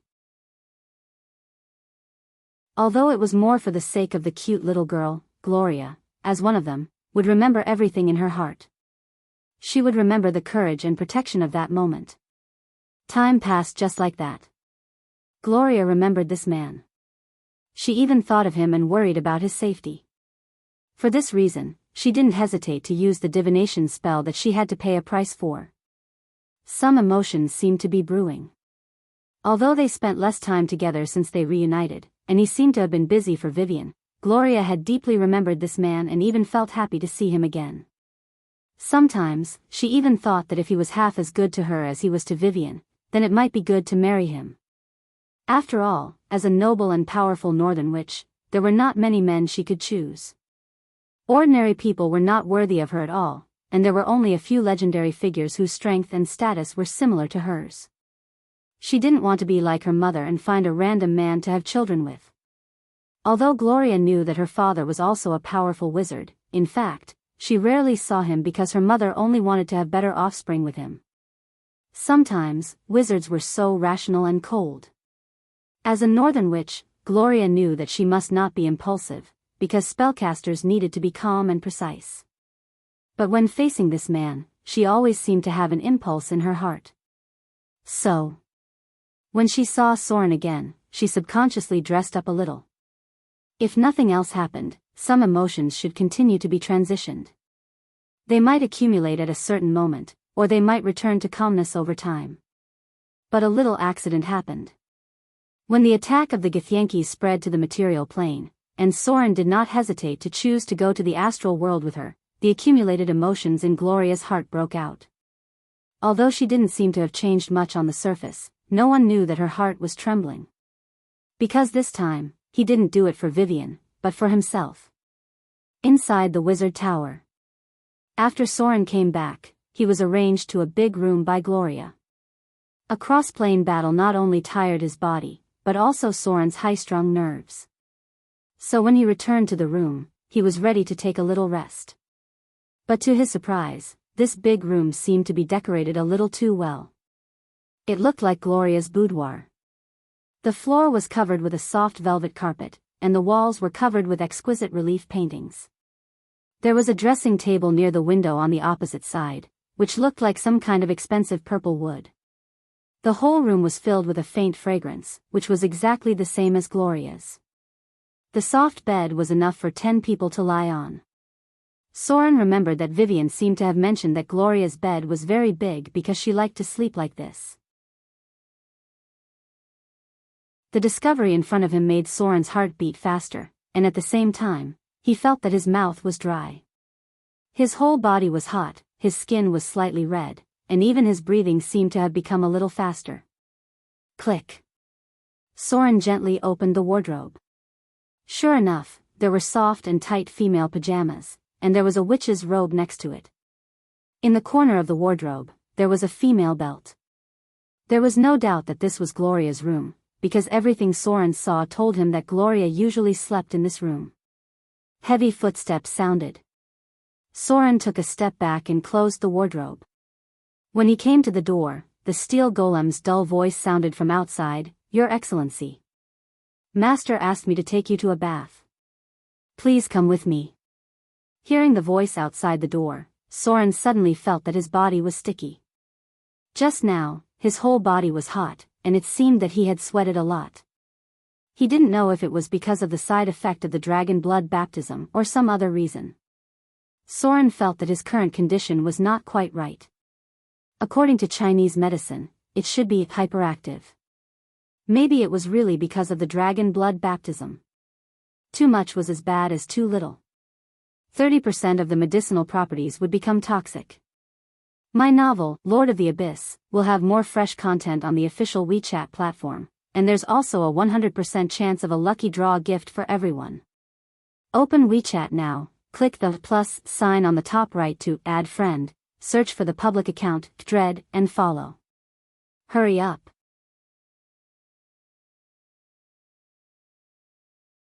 Chapter 329. Soren followed the iron golem to a room on the other floor of the wizard tower. This room had a special doorknob, and it seemed to be a private place. It seemed to have been set up with a magic barrier. The iron golem didn't enter the room. Instead, it took out something that looked like a ruby crystal from its palm, and gently tapped on the rune on the door. A faint red light appeared, and the sound of a magic lock being opened came from behind the door. Then, everything inside appeared in front of Soren.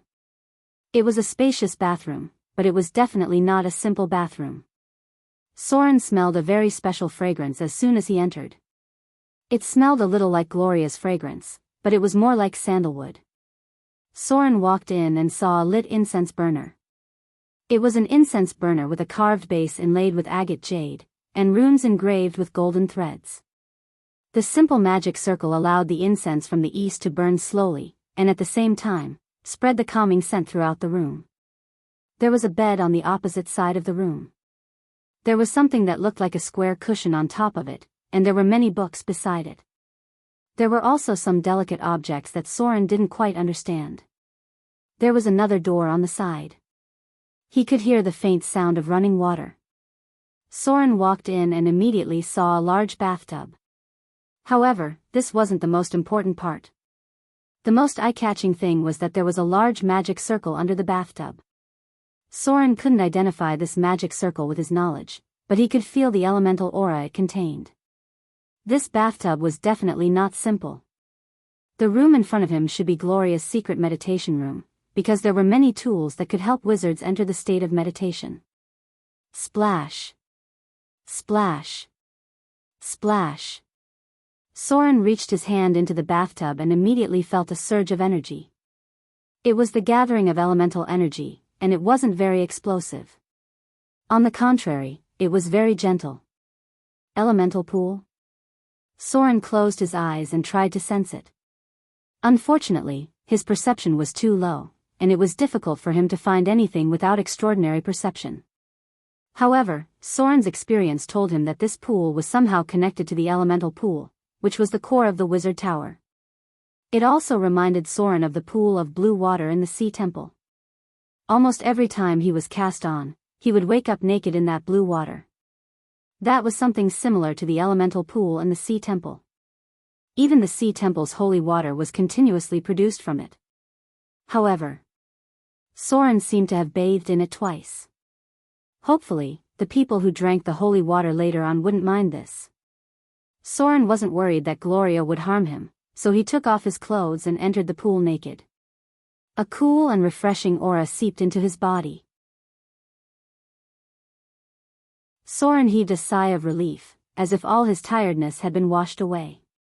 The power of the water element.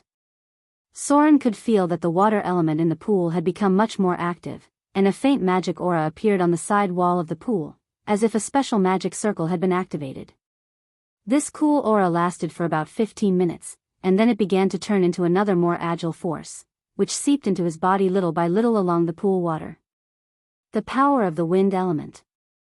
Soren closed his eyes and felt the operation of the elemental pool. A special energy emerged, and then gradually seeped into his body. Water, fire, earth, and air. The power of the four elements emerged one by one. When Soren experienced the whole process, nearly an hour had passed. Then a data prompt appeared: you've received a special energy buff. You've experienced the basic baptism of the elemental pool. You've automatically mastered the ability, minor magic resistance. Your body has acquired the characteristics of a minor magic creature. Minor magic resistance, gifted ability. For some reason, your body has acquired the characteristics of a magic creature, which increases your magic resistance. When facing any magic, you'll gain an additional resistance bonus of 1. This resistance bonus can be used on the magic immunity test, and it can also be converted into a damage reduction effect when receiving a magic attack. This ability cannot be improved through conventional means. As your magic resistance increases, you'll gain a stronger resistance bonus. Soren stood up in surprise. He looked at his newly acquired ability and couldn't help but reveal a surprised expression. Magic resistance. This was one of the most difficult talents to obtain. Unlike the resistance to cold, fire, poison, and so on, magic resistance was difficult to obtain through conventional means. Moreover, the ability to resist magic could increase the immunity, and when accumulated to a certain extent, it could directly immunize some low-level magic. Soren had seen legendary equipment that increased magic resistance before, but it was the first time he saw a way to directly increase a talent. It seemed that Gloria had just activated something extraordinary for him. Magic creature. In other words, it referred to a real supernatural creature. The legendary monk's divine transcendence allowed him to be completely immune to any non-rare weapon attack, which meant that he had completely transformed into a magic creature. At the level of a legendary monk, he was basically completely out of the range of mortals. It seemed that the energy had been exhausted. The magic aura in the whole pool gradually dissipated. Soren stood up and took a look, then changed his clothes and walked out. Legendary wizards had mastered some methods to transform their bodies. The simplest method was to pay a price and use the wish spell to increase one's attributes, then use various kinds of energy to strengthen one's body. Living body strengthening was a very high-end part. Basically, only wizards in the Arcane Empire could do it. Currently, the experts in body strengthening were the liches. Ordinary liches could increase their physical and magic resistance to nearly 50%. If it was a demigod lich, then their resistance would be even stronger. After all, they were already dead creatures. Even if their bodies were destroyed, it didn't matter. At most, they could just create a new body. In contrast, the other wizards obviously didn't have it so easy. It seemed that Gloria had also studied the arcane empire. Soren walked out of the pool and then walked towards the room where he first started. Beside the corridor, there were many unactivated steel golems. Under normal circumstances, they were in a state of hibernation. They would only be activated when there was an emergency because the energy pool of the wizard tower couldn't keep them running for a long time. The knowledge that all wizards dreamed of was the secrets of energy during the arcane empire. It was enough to keep the floating city running, and it was the key for the arcanists to fight against the gods. Even a half-baked wizard like Soren knew that energy was the key to high-end combat power. Back in the room. When Soren opened the door, he paused for a moment, then walked towards the big bed as if nothing had happened. There was one more person in the room. Gloria was wearing snow-white pajamas. At the moment, she was reading a book with a soft pillow behind her back. Her white and slender thighs were crossed together. Through the gaps of her pajamas, one could see her white jade-like skin. Her toes were round and smooth. In this era, there were very few women like her. Even her toes were like pearls. This required a very superior princess-like living environment. The northern witch was very calm about Soren's arrival. At least she looked very calm because she was steadily turning the pages of the book with her fingers. She didn't even look up at Soren. The pajamas were tied with a white belt, so there wasn't much scenery. However, one could see her full breasts stretching out the collar. As a tall northern woman, Gloria's breasts and buttocks were much fuller than other women. She also seemed to have just taken a bath. There was a very refreshing fragrance on her body, and her silky long hair casually draped over her shoulders. Soren naturally sat on the big bed.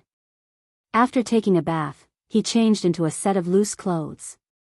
After sitting on the bed, he directly lay on his side next to Gloria.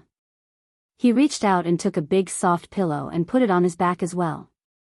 Gloria naturally knew that Soren was leaning over, but she was still reading a book and seemed to be very serious. Only her breathing was a little hurried when Soren leaned over. Soren looked at the woman in front of him who was fatally attractive and seductive. He couldn't help but smile playfully. He didn't say anything. He just leaned close to Gloria and pretended to read something on the book. In fact, it was very profound magic knowledge. Soren was just a half-baked wizard, so he couldn't understand it. However, it didn't matter if he couldn't understand it. Soren's goal was to deliberately move closer to the woman in front of him so that she could feel his breath. His hot breath blew on her ear, and her delicate skin seemed to have tiny goosebumps. This process only lasted for a minute or two. After reading for a while, Soren seemed to feel dizzy, so he pretended to stretch his body. Then, he raised his arm and naturally put it through Gloria's back. The woman beside him trembled slightly, but she didn't reject him. Then, Soren's arm went from her back to Gloria's slender waist. This posture made her lean towards Soren's shoulder. She didn't say anything. She turned her head and glanced at Soren playfully. Then, she returned her gaze to the book. Gloria's expression was still calm, but her cheeks were a little red. "It's nothing." Soren opened his mouth. His voice sounded a little drowsy. He closed his eyes and said, "Continue reading your book. It's more comfortable to hug like this." His warm palm pressed against her belly button. Soren closed his eyes as if he was sleeping, but his fingertips were gently moving across Gloria's smooth belly. He could feel her body trembling slightly, so the playful smile on his face became more and more obvious. At the same time, he inadvertently drew a circle around her belly button. Phew! Gloria's breathing quickened, but her expression was still calm. She didn't even look at Soren. Her eyes were still on the thick book, but she seemed to be a little absent-minded. His fingertips moved up, little by little. It wasn't a sudden attack. Soren's finger moved along her belly button. He could feel her skin tighten slightly. Gloria could clearly feel his fingertips approaching her chest, so the moment they were about to touch, she couldn't help but take a deep breath. Then, Soren stretched out his hand and grabbed a soft, supple lump. The silky texture was warm and smooth like jade. He loved it so much that he couldn't put it down. He suddenly remembered that he hadn't been so close to a woman for a long time. He held it with his hand and squeezed it. Soren knew that this wasn't a very comfortable technique for women, so he gently pinched a bit of red. His index finger and thumb moved slightly, and his pinky finger moved across the plump and delicate edge. There was a slight tremor. Soren's fingers left afterimages in a small area. In the next moment, Gloria's breathing was completely disrupted. Her delicate body that was half leaning in Soren's arms tensed up, as if she had been electrocuted. The pages of her book fell apart. Soren's eyes were still closed. His action made Gloria relax a little, because it was easy to feel nervous when being stared at like this. So when Soren's fingers stopped, she quickly adjusted her breathing and flipped the book back to its original page. Then, she couldn't help but cross her legs and change her posture. It was a subconscious action, but it made Soren's smile even more strange. "Come closer." Soren opened his eyes slightly. His hand was still holding the left breast. He casually said, "It's more convenient this way." With a little force, Gloria's delicate body leaned over and completely leaned into his arms.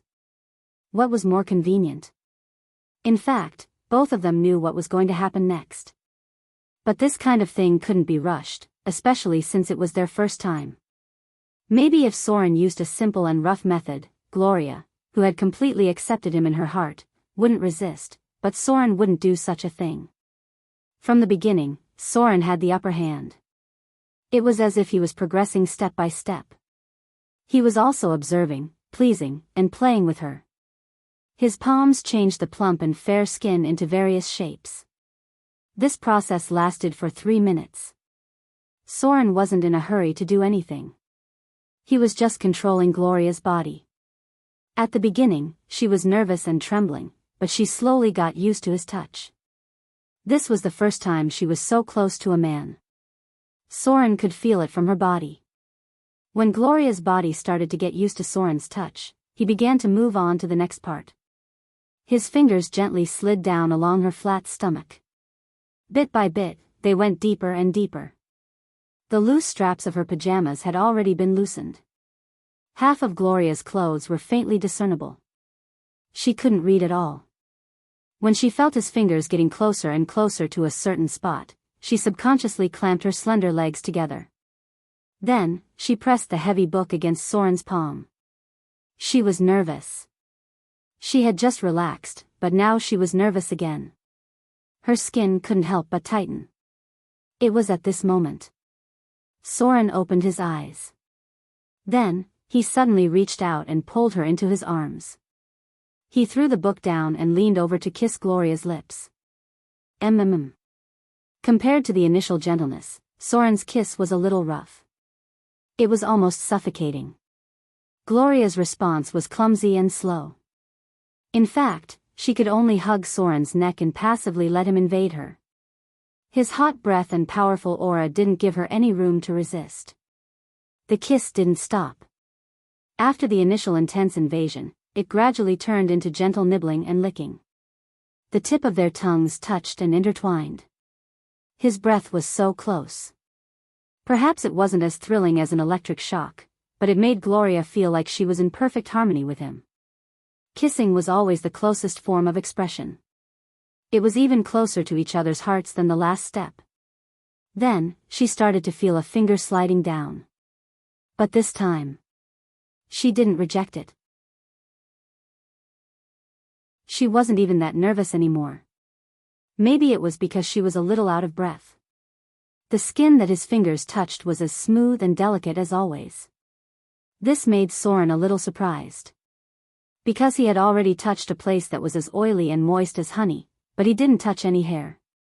Gloria clamped her legs together the moment he touched her, almost trapping Soren's hand between them. But it didn't matter. Soren's fingertips were wet and moist. Then, he ran his fingers along the delicate skin. He could feel Gloria suddenly tremble. She seemed to want to moan, but because he was kissing her lips, she could only make a faint nasal sound. Sauron appeared to be very gentle. His fingers moved at a small distance and occasionally trembled at an astonishing frequency. Gloria's whole body tensed up. In fact, from the moment Soren started, she was already in a state of pleasure that she had never felt before. Omnipotent hands. There were probably not many people in the world who had more dexterous fingers than Soren. Ah! She finally let out an uncontrollable moan. Gloria leaned on his chest and panted. Her beautiful face was already bright red. Her white forehead was covered with fine beads of sweat.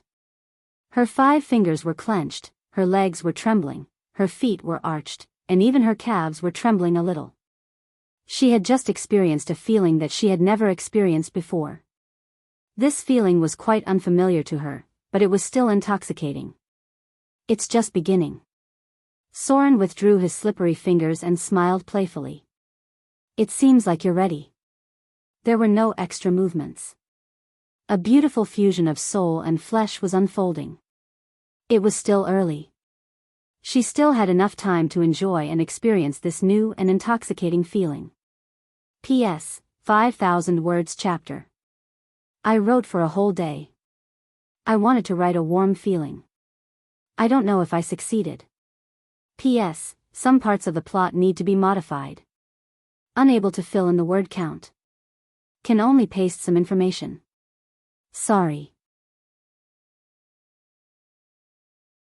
Level 1 Magic Armor Blind Burning Hand Charm Human Ice Palm Colorful Ball Colorful Spray Find Magic Pet Friendly Grease Identification Night Vision La Rock Energy Absorption Magic Missile Protection Evil Protection Petrification Shadow Shield Lightning Claw Hypnosis Intimidation Level 2 Agana Spitfire Haze Deafness Detect Evil Detect Invisibility Ghoul Touch Glittering Powder Fear Invisibility Percussion Clear Alignment Luck Melf Acid Arrow Mirror Shadow Law Command Lethargy Weakness Light Resistance Fear Stinking Cloud Strength Sound Spider Web Level 3 Clairvoyance Detect Illusion Berserk Charm Dispel Magic Fireball Fire Arrow Spirit Armor Haste Immobilization Undead Immobilization 10 feet Invisibility Lightning Male Minor Meteor Small Spell Deflection Level 1 Summon Monster Undetectable Protection from Cold Damage Protection from Fire Damage Protection from Ranged Weapon Removal Spell Skeleton Trap Slow Spell Penetration Vampires Touch Level 4 Confusion Infection Farsight Emotional Helplessness Enchanted Weapon Poison Curse Fire Shield Blue Fire Shield Red Small Spell Nullification Barrier Ice Storm Advanced Invisibility Odalook Elastic Barrier Small Sequencing Level 2 Summon Monster Removal Curse Transform Others Transform Self Soul Armor Secret Word Spider Breeding Mage Eye Stone Skin Teleport Level 5 Corpse Manipulation Dispel Confusion Death Cloud Icicle Summon Secondary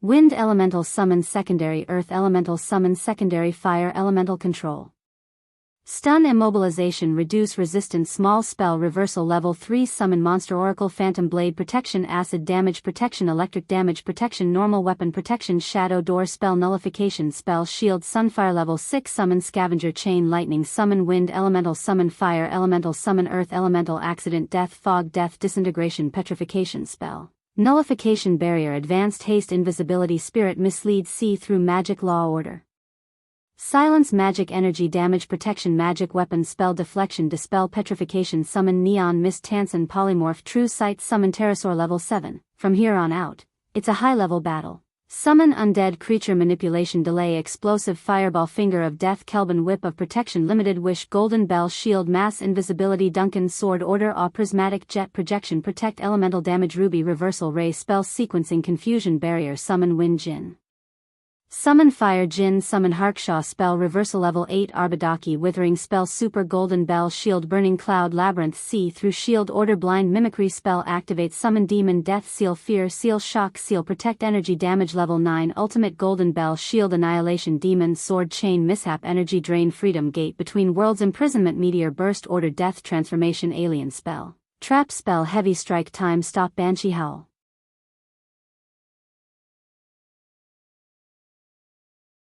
Chapter 330.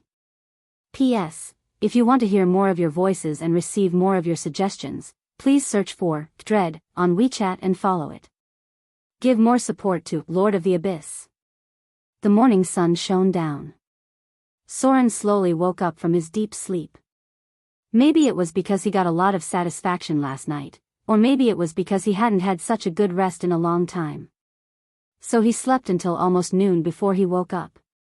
The tip of his nose was still surrounded by a faint fragrance, and his fingertips seemed to still have the soft and delicate touch of last night. However, Gloria's figure was no longer here, and even the traces of last night's madness had been cleaned up. For a high-grade northern witch, this was no more than a matter of lifting a finger. A set of new clothes was neatly stacked on the cabinet next to the bed. It was not the adventurer's outfit that Soren was used to, but the kind of simple, loose, and comfortable clothes. The style seemed to be something that the northern nobles liked, because the northern nobles' men and women's clothes were a little bit tight. Soren stood up naked, stretched his muscles a little, and then put on the rather casual clothes. At this time, he realized that he had been so tense in the past that he had never prepared clothes for himself except for the adventurer's outfit, combat outfit. Yes. All of Soren's clothes were designed for combat, and he would never consider this kind of clothes that were a little tight.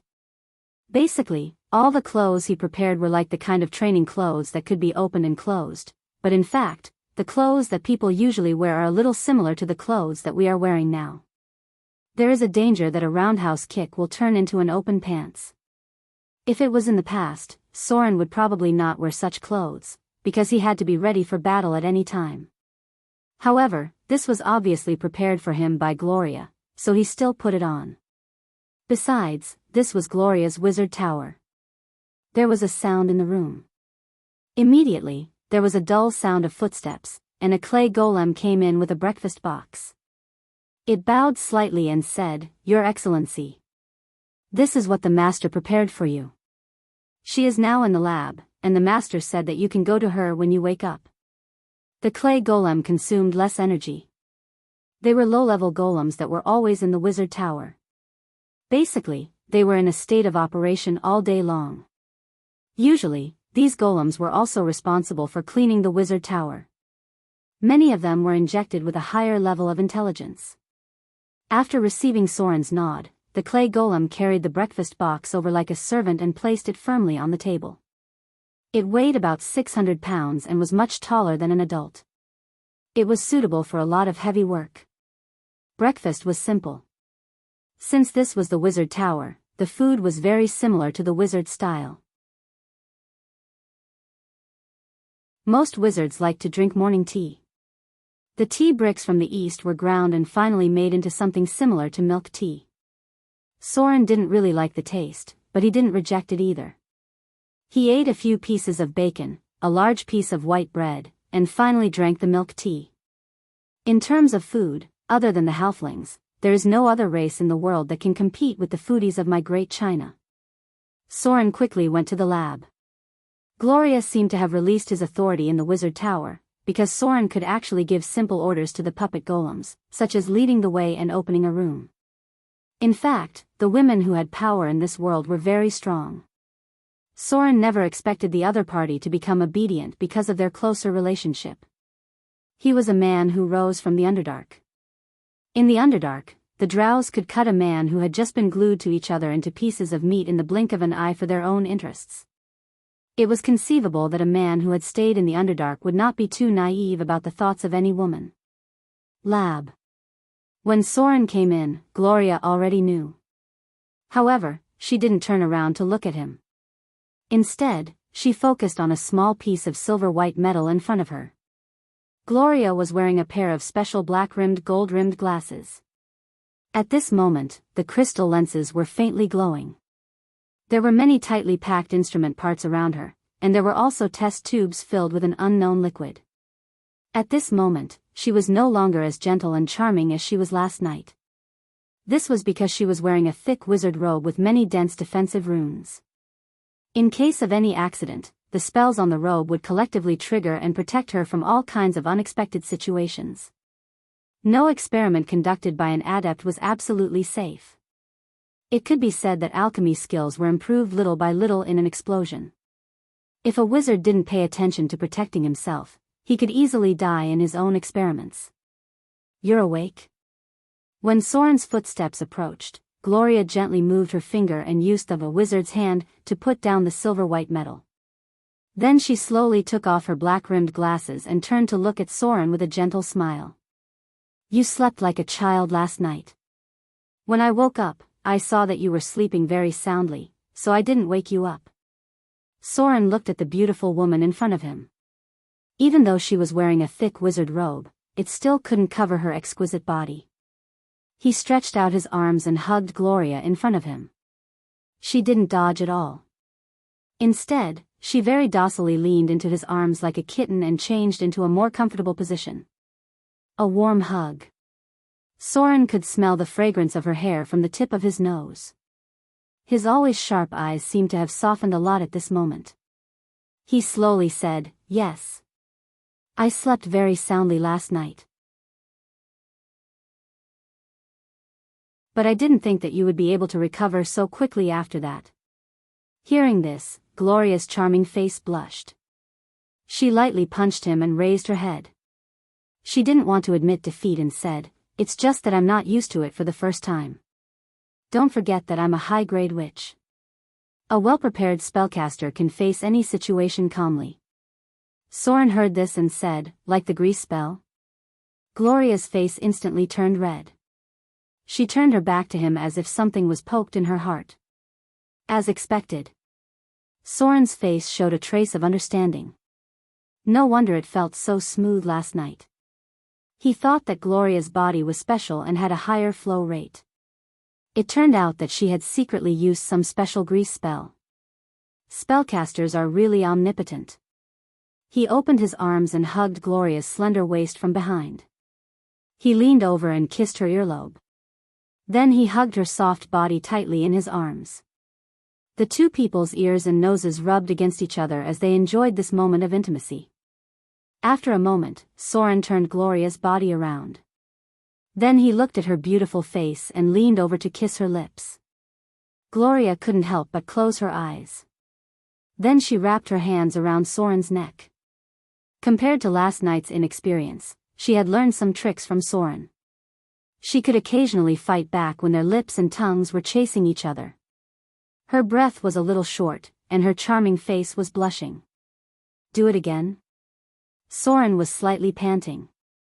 His hands were already holding her full breasts and gently kneading them through her clothes. Gloria's body trembled a little. She gently shook her head and said, "No. It still hurts a little."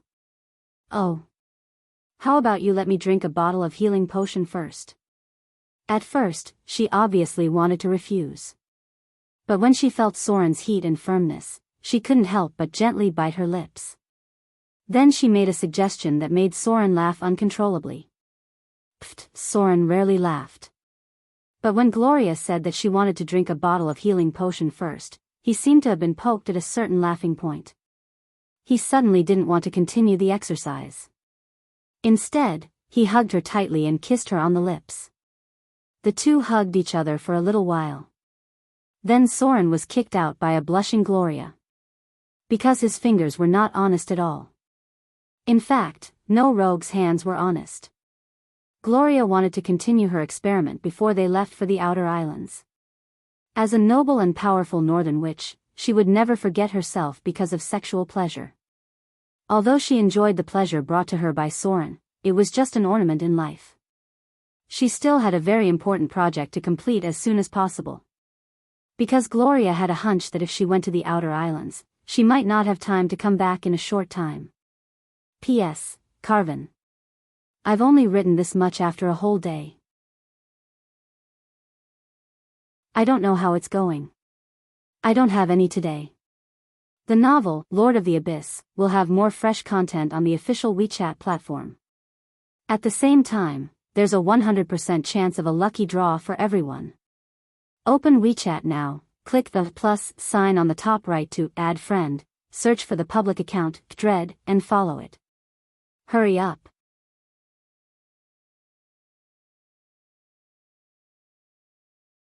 Chapter 331. P.S. If you want to hear more of your voices and receive more of your suggestions, please search for the official WeChat account, Dread, and follow it to give more support to Lord of the Abyss. Most of the northern witches had special prophecy and divination abilities. This often made them have quite amazing intuition, and they could vaguely feel some fragments of the future. For example, Soren had only stayed here for a day, and he found that the northern cities seemed to be preparing for war, and it seemed that they had been preparing for it for some time. The food, weapons, important materials, and so on here were now all under the unified management of the Council of Higher Witches. Compared to other places, the response of the North was quite fast. Soren was also calculating the time when the time of troubles would begin. At the latest, the first batch of gods and saints would appear around October this year, and now it was almost February.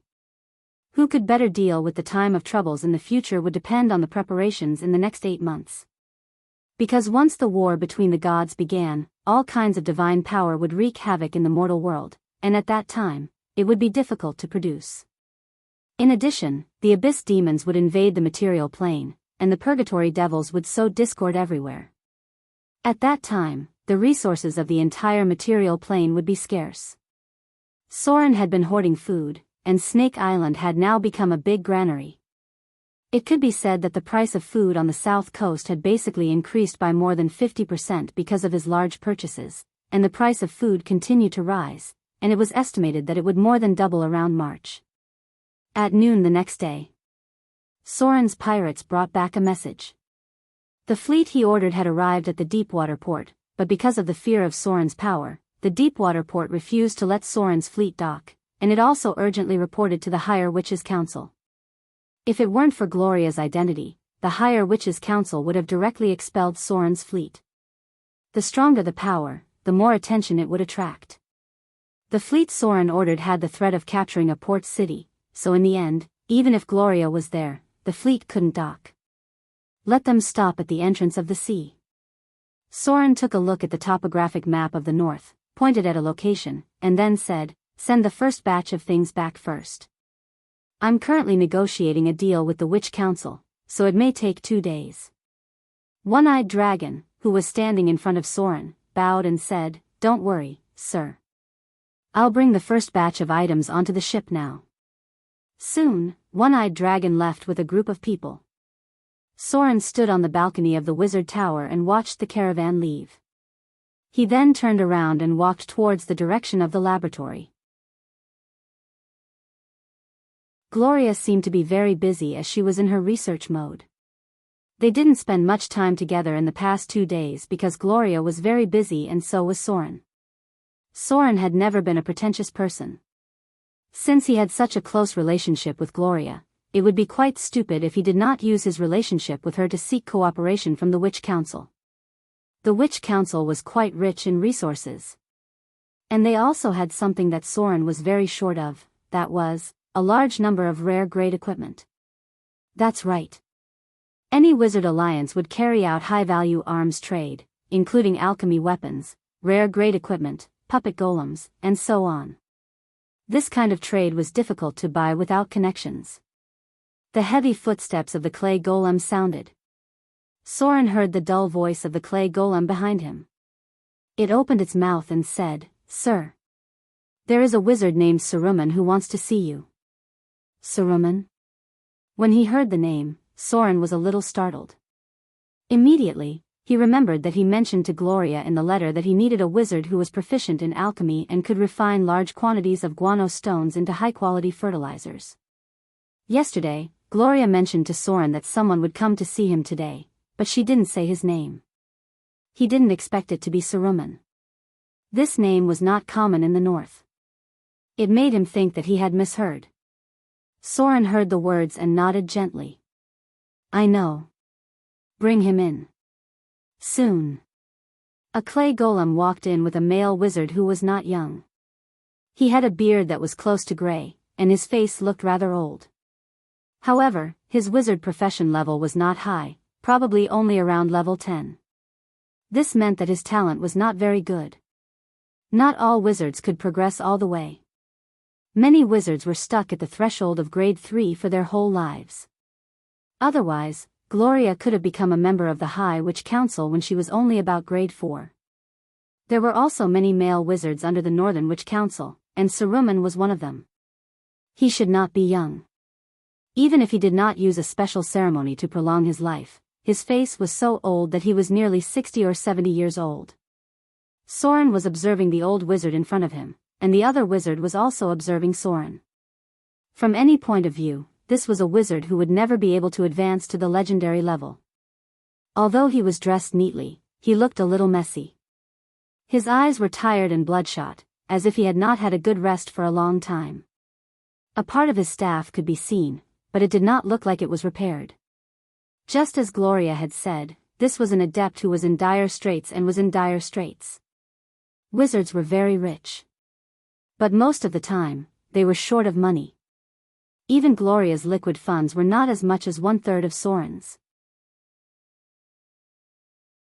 Otherwise, this woman would not have taken more than 30,000 Kindler coins from Soren when they were intimate last night. She needed a lot of expensive alchemy materials. Anyone who had dealt with trade knew that the ratio of liquid funds was actually very tight. If Soren did not do business without capital, perhaps the capital chain would not be as abundant as it was now. This kind of wizard happened to be what Soren needed. Because wizards with too much potential were not easy to control, wizards with the potential to advance might not be willing to work under Soren. It just so happened that this kind of wizard's profession level was not high, and he was not young either. He might not have much ambition to advance to the legendary level, but at the same time, he had a lot of alchemy experience. This was the kind of person Soren needed. Before you came, they should have told you what happened, right? Soren looked at the old wizard named Saruman in front of him and slowly said, "Your job for the next 3 years is to serve me. I will pay you 12,000 Kindler coins every year. At the same time, you can also pay the price to exchange spells, knowledge, and materials from Gloria. She will give you a higher exchange authority." A wizard's debt was divided up layer by layer. The expensive cost of learning spells must be divided up among the low-grade wizards. Otherwise, the cost of training a high-grade wizard would be too high. Soren set the time limit for 3 years. For him, 3 years was enough. By then, if this wizard in front of him wanted to stay, he could stay. If not, he could leave. For a wizard like this who had no chance of advancing to the legendary level, it should not be a problem for him to work for him for a year or so. Okay. The old wizard named Saruman looked at Soren. He was a little confused because Soren looked like a wizard, but he obviously had the sharp senses of a rogue. He might be a part-time adventurer. He lowered his head slightly to show his respect. No matter how you looked at it, Soren could stand in the wizard tower and talk to him. There was no doubt that his status was higher. The low-grade wizards usually respected high-grade wizards. He nodded slowly and said, "According to the contract, I will go to the outer islands to work for you for 3 years. You will pay me 12,000 Kindler coins every year. After 3 years, I can decide whether to stay or leave." Soren looked at him and replied, "Yes. If there is no problem, let's sign the contract. You can prepare. We will leave in 3 days." The price of hiring a wizard was very expensive. Although Gloria also knew alchemy, there was no way she could turn guano stones into fertilizer. Saruman in front of him was also a wizard who knew alchemy. Gloria said that he had good alchemy skills, so this kind of thing should not be a problem for him. When the high-quality fertilizer was produced, Soren would have one more source of income. At the same time, the cultivation of the outer islands would rise. Basically, it would be easy to be self-sufficient. Because of Gloria's existence, Soren did not have to worry about the wizard in front of him playing any tricks. Therefore, he readily paid half a year's worth of remuneration. Anyway, after killing the adult white dragon, his value had increased by a lot. He had more money in his hands, and the goods from the east were easy to sell in the north. The witches simply could not refuse the fine silk and porcelain. No matter in which era, the spending potential of women was quite amazing. These rich witches could easily sell more than 100,000 Kindler coins. There were not many things that could be taken away from the wizard tower. Because although Gloria was in charge of the wizard tower, it was not her personal property. Hiring an alchemist wizard was only a part of Soren's plan. In addition, he also wanted a batch of extraordinary weapons to equip his elite guards. The limit of the military weapons that could be bought in the south coast was the exquisitely crafted military weapons. These weapons were still far from being grade 1 extraordinary equipment. Soren wanted to buy more than 100,000 Kindler coins worth of Grade 1 extraordinary weapons from the Witch Council to equip his pirate corps. This kind of +1 extraordinary weapon could only be equipped by the elite corps on land, so whether he could buy it or not depended on Gloria's authority. This kind of large arms trade must be approved by the Witch Council. According to the current market price, the price of a Grade 1 extraordinary weapon was about 200 Kindler coins. This time, Soren was ready to buy equipment to equip 500 elites. The elite troops in a small city might not be equipped with such a high level of equipment. The novel, Lord of the Abyss, will have more fresh content on the official WeChat platform. At the same time, there will be a 100% lucky draw gift for everyone. Open WeChat now, click the plus sign on the top right to add friend, search for the public account, Dread, and follow. Hurry up.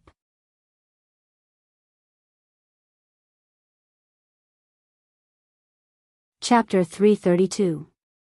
P.S. If you want to hear more of your voices and receive more of your suggestions, search for the WeChat public account, Dread, and follow it. Give more support to Lord of the Abyss. Another day passed. Soren didn't know how Gloria's research was going, so he didn't disturb her. This time, Gloria's research was on the analysis of the special metal of the Githyanki's. The related research had been going on for decades, and she relied on her authority to get the corresponding information. Now what she had to do was to reanalyze it according to the information, and then master its characteristics. Whether she could make a breakthrough or not depended on whether she could find a new research direction. So now Gloria was like learning knowledge, not making an academic breakthrough, and the progress of her mastery was quite fast. Soren was also very curious about the Githyanki's memory transformation metal, because he felt that this thing was quite high-end. Even in the Star Age, the research on memory metal was not so supernatural, and it could even automatically transform. So for Gloria's research progress, Soren basically fully supported it. He would find ways to buy any expensive materials she wanted. Even if this thing couldn't be used to make golems for the time being, it was quite amazing to be able to make Soren a weapon that could transform. The transformation of the Githyanki's weapon required psionic energy. Soren didn't have psionic energy, so he could use the silver sword of Githyanki's, but there was no way to transform it. So if Gloria's research progress had a breakthrough, maybe she could try to make it have the ability to transform through energy storage. For a top rogue like Soren, weapon transformation could definitely burst out extraordinary combat power. The third day. Even with Gloria's status as a member of the Witch Council, Soren waited until the day after tomorrow to receive the news of the council's approval. The Witch Council had quite strict control over the bulk food and weapons trade in the north. Not to mention such extraordinary weapons, even ordinary military weapons were quite strict. This was because the senior witches in the north were more confident. If it were in other places, such as some kingdoms in the south, it was estimated that even the bulk iron trade would be strictly controlled. Just like the salt and iron monopolies in the Central Plains, many kingdoms were worried that their weapons would fall into the hands of outsiders. For example, lizardmen, half-orcs, gnolls, and so on. It would be better if they fell into the hands of human rebels. Once they fell into the hands of these humanoid creatures who were born with extraordinary strength, their combat strength would be greatly improved with a large number of weapons and equipment. Your Excellency. A middle-aged man who looked like a clerk walked up to Soren and lowered his head slightly. The things you want have been delivered. This is the bill that needs to be paid. The council is waiting for me to report back. Behind him were 3 heavy steel golems, as well as several city guards dressed as guards. It was an arms deal worth nearly 100,000 Kindler coins. Even the Witch Council had sent out steel golems to protect them. Although the middle-aged man in front of him was dressed as a clerk, he was actually a grade 3 wizard. Relying on his relationship with Gloria, Soren finally managed to purchase a batch of rare grade 1 firearms from the Witch Council. At the same time, he also received the implicit support of the Witch Council. Since they were willing to sell him firearms, the Witch Council had obviously accepted Soren's identity. No problem. Soren gave a look to the second mate behind him and then opened a box. Inside the box, there were swords and weapons neatly arranged. All he ordered were weapons. Half of the pirates' combat strength was supported by weapons. On the contrary, they didn't need much armor. Moreover, Soren had a dragon and a group of Quetzalcoatlus near his camp. If he needed armor, he could make a batch of high-quality leather armor himself. Pirates basically didn't wear heavy metal armor. Their combat style wasn't suitable for heavy armor. Clang. Soren pulled out a long sword and then glanced at its attributes. Item type, long sword, +1, enchanted, item grade, grade 1 rare item description, a weapon made of exquisite 100-fold forged steel. During the forging process, other special materials were mixed in.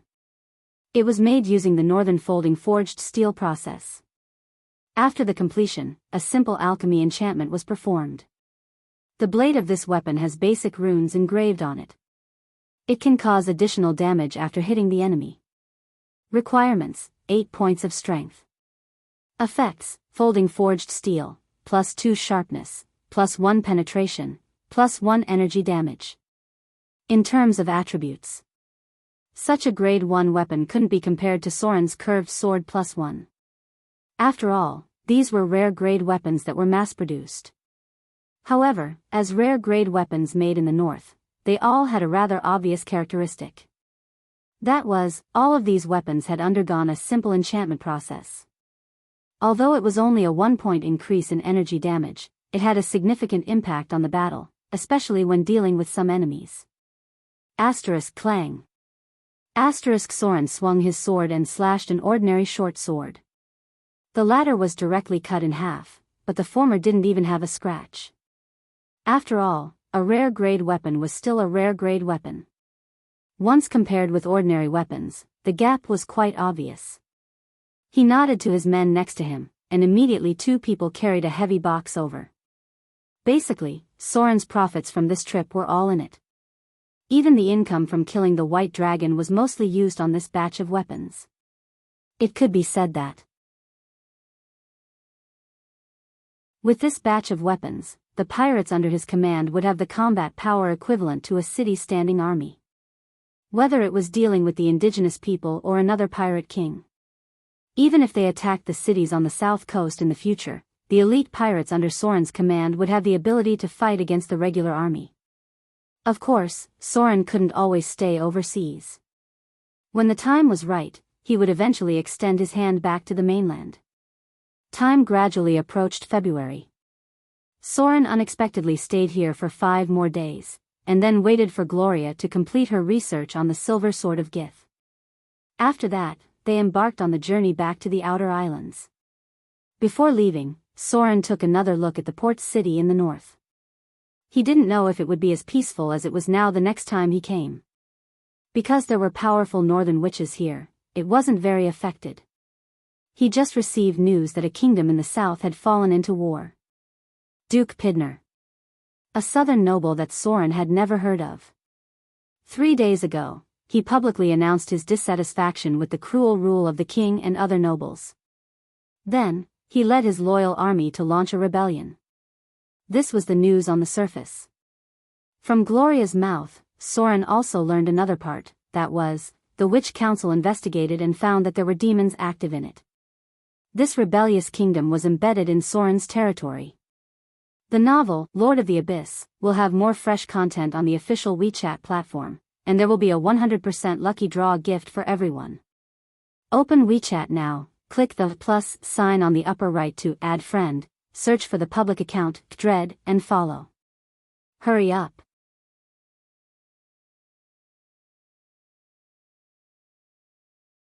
Chapter 333. P.S. If you want to hear more of your voices and receive more of your suggestions, please search for Dread on WeChat and follow it. Give more support to Lord of the Abyss. The cold sea breeze blew in his face. Perhaps because last winter was too cold, this year's snow melted much later than in previous years. It was almost February in the south, but the coastal areas were still quite cold.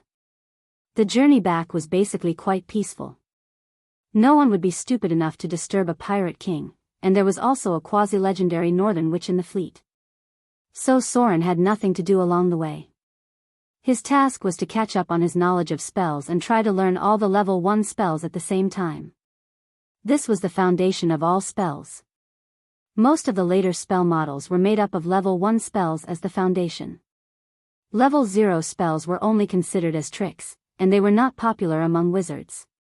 Learning spells naturally needed some spice, so Soren was always willing to explore teacher Gloria's exquisite body in his spare time. There seemed to be endless life mysteries in the valley, and he could not help but indulge in the sea of knowledge. Although this research could easily evolve into a fierce confrontation in the end, both of them were undoubtedly powerful. Soren's combat power was naturally needless to say. Although Gloria's physique was not as good, she naturally had other ways as a high-grade witch. So in the end, they were evenly matched, and in the end, they had to shake hands and rest before fighting again. Life at sea was quite interesting, but even the patient Gloria felt a little bored after half a month of sailing. So Soren stopped at the shipwreck harbor, and then after a simple rest, he went to Port Tylon. Soren did not put too much energy into the rebellion of the kingdom in the south, because he did not have enough ability to intervene on land. If the rebellion lasted long enough and was not extinguished in a short time, it was worth Soren's investment. He was one of the 3 pirate kings on the south coast. Even if he wanted to intervene in this matter, it was basically impossible for Soren to help the kingdom's army. If he wanted to get more benefits, he would have to invest in the rebels in the end. So no matter what he thought now, it depended on whether the rebels had the strength. If they could not even hold on for 3 to 5 months, then Soren was not worth investing any resources in. This level of rebellion could not make any waves. The southern kingdom was seriously decadent. But no matter how decadent the kingdom was, it still had a strong foundation. Soren could still be domineering at sea, but it was not so easy on land. Moreover, there were many strange places, and there might be demons mixed in. Whether he wanted to get involved in this muddy water depended on whether the benefits were big enough and how confident he was. Soren's plan was naturally not simple. Port Tylon. Soren's return made the people who had a trace of uncertainty suddenly calm down. At the same time, when they learned through various channels, or bribed the pirate spies, etc., that Soren had actually won over the powerful Northern Witch Council and reached a trade agreement with them, the others immediately set off a huge wave in their hearts. The value of trading with the Witch Council was not just to buy a batch of rare equipment to arm his men. There was a deeper meaning behind it. Even if there was not much meaning, in the eyes of others, it was not simple. Not to mention that this time, many core members of the pirates knew about Gloria's existence, and Soren did not deliberately hide his close relationship with Gloria from others. So basically, the pirate leaders under Soren knew about Gloria's identity, and they also knew that she might become everyone's mistress. The pirate's address for Soren was a bit similar to "My Lord," which could be understood as "Your Excellency" or "Master." For Gloria, whether it was strength or status, she was enough to easily crush these rebellious pirate leaders. Perhaps in the past, some people thought that Soren's background was not enough, and they might have a little bit of ulterior motives. But after the appearance of Gloria, her identity had completely made everyone give up. If Soren married this noble northern witch, then it was tantamount to having a powerful ally. The identity of the Pirate King and the members of the Senior Witch Council were strong enough to suppress anyone who had other thoughts. Such a combination of strength was eventually enough to make anyone not dare to act rashly, and even make people with malicious intentions feel panic. In fact, some people had begun to pass the news back, and at the same time, it also caused many people to worry. Port area. Soren's fleet entered Port Tylon. Because of the supply of overseas trade, the protection fee, flag, set by Soren made the pirates live quite well, and no one was attacked by them in the near future. The world needed rules. Soren made a rule, and others felt that this rule was not bad and could bring them greater benefits, so they began to abide by it. While these people followed Soren's rules, they also developed a sense of awe in their hearts. The warship approached the port, and the other merchant ships made way for it. Soren stood on the deck in a black suit. He bowed his head slightly and made an inviting gesture. Then he took Gloria, who had a quiet and elegant smile on her face, and walked towards the city of Port Tylon. He was like a noble lord patrolling the territory with his wife, with a strong sense of confidence on his face, but not the slightest complacency. He was showing his strength. To be able to build such a foundation in just a few months, who would dare to say that he had no strength? There was a slight commotion ahead. When Soren took Gloria's white hand and walked down the warship, the figure of the temple guard appeared in the distance. Then he saw the crowd around him disperse, and he knew that the Naga siren priest had appeared. This undoubtedly surprised Soren a little, and then there was a smile on his face. Because the Naga siren priest greeted him in this situation, it was also a kind of affirmation of his strength. It was a very proud act. But before Soren could be happy, his face stiffened. Because the Naga siren priest did not look at him at all, but went directly to Gloria, bowed slightly and smiled, "Welcome to Port Tylon." "Your Excellency the Witch." Soren's face was livid. In order to let the Naga siren priest come out to greet him, he forced her to bow her head. But even then, the Naga siren priest did not greet him with such a low posture. But now that Gloria came to Port Tylon, the Naga siren priest took the initiative to greet him, and her posture was so low. Comparing the experience of the two, Soren suddenly felt quite unhappy. Even if Gloria was already his woman, he was still quite unhappy. The difference in status was completely two extremes. The status of a high-grade mage was vividly displayed at this moment. Facing the low posture of the Naga siren priest, Gloria nodded and smiled naturally, but she quickly noticed that Soren's face next to her was not very good. So this smart woman naturally turned slightly sideways, and then took the initiative to hold Soren's arm instead of her hand being held by him. This way. Suddenly, the atmosphere looked completely different. At first, they were walking hand in hand, but now it was Gloria gently holding Soren's arm and leaning on his shoulder. Soren, who was deliberately ignored by the Naga siren priest, suddenly became the protagonist of the scene. Even the Naga siren priest became a foil. At this moment, Soren's eyes were very soft. It was a tenderness that was rarely seen in his eyes. Gloria glanced at him, and a smile appeared at the corner of her mouth. Then she blinked inadvertently. If it wasn't for the fact that they were in public, Soren would have hugged her and kissed her.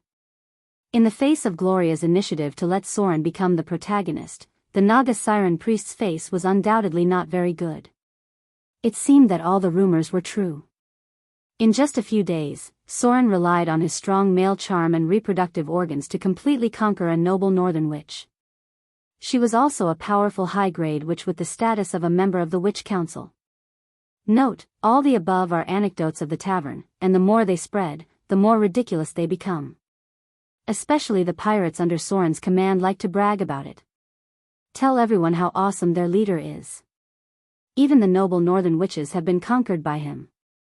Those noble ladies and young ladies will all want him when they see him. Everyone knew the things that were spread in the tavern. However, some words would be said 100 times, and in the end, people would believe it. Slowly, the story became reliable. Please. The Naga siren priest tested the relationship between the two. She could not help but squeeze out a stiff smile on her face and slowly said, "I have prepared a place for your excellency." Gloria's status was more noble than many city lords. In fact, she was the ruling class above the city lords in the north. Even if this ruling power belonged to the Witch Council, she was not inferior to the Naga siren priest in terms of status. Therefore, the Naga siren priest's attitude of greeting her was actually to show goodwill to the Witch Council. She took the initiative to invite her to arrange a place for her. It was also prepared according to the specifications of welcoming other city lords. No matter how close the relationship between Soren and Gloria was, and whether she could still control him in the future, these were all things in the future. The most important thing for the Naga siren priest now was to find a way to get in touch with the Witch Council. If she could get in touch with the Witch Council, then she would have a powerful ally. Soren's growth had completely exceeded the Naga siren priest's estimation. Especially now that he had the help of the northern witches, he had directly become the most powerful pirate king force on the south coast. It seemed that there would soon be a reshuffle here. P.S. Today's update. For the time being, quantity is not enough. We can only work on quality. The novel, Lord of the Abyss, will have more fresh content on the official WeChat platform.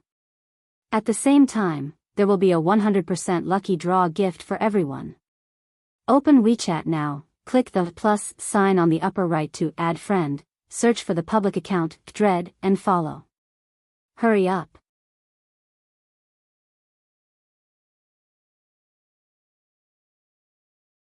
Chapter 334. The arrival of Gloria had made Soren even more powerful. No one could ignore a powerful high-grade witch, not to mention that she was also a member of the Witch Council and had her own territory. Information about Gloria could not be hidden from others. After all, she had ruled a city in the north for nearly 10 years. Gloria had reached the high grade 10 years ago, witch level 15 or above, but she had only recently touched the threshold of a legendary witch, witch level 18 or above. The higher the level of a wizard, the slower the speed of improvement. Soren was completely different. The lifespan of a legendary witch was quite long, far longer than any melee profession. Therefore, they also had many requirements when choosing a spouse. Otherwise, they would still be in their prime, but their spouse might already be old. In terms of lifespan, legendary melee professions were at a disadvantage. Perhaps it was because too much blood and injury was consumed before the advancement. The lifespan of a legendary melee profession was only 1/3 of that of a spellcaster profession. Sometimes, they might not even live for 200 years. Gloria chose Soren because she valued his potential. Legendary and non-legendary were people from two different worlds. The Sea Temple. After sending away Soren and Gloria, the Naga Siren priest's face suddenly became gloomy. Call the deep sea hunters. The sea priest stood in front of the statue of the goddess with a scepter in her hand and ordered the servants around her, immediately spread the news of Gloria. We must let Asrid know as soon as possible.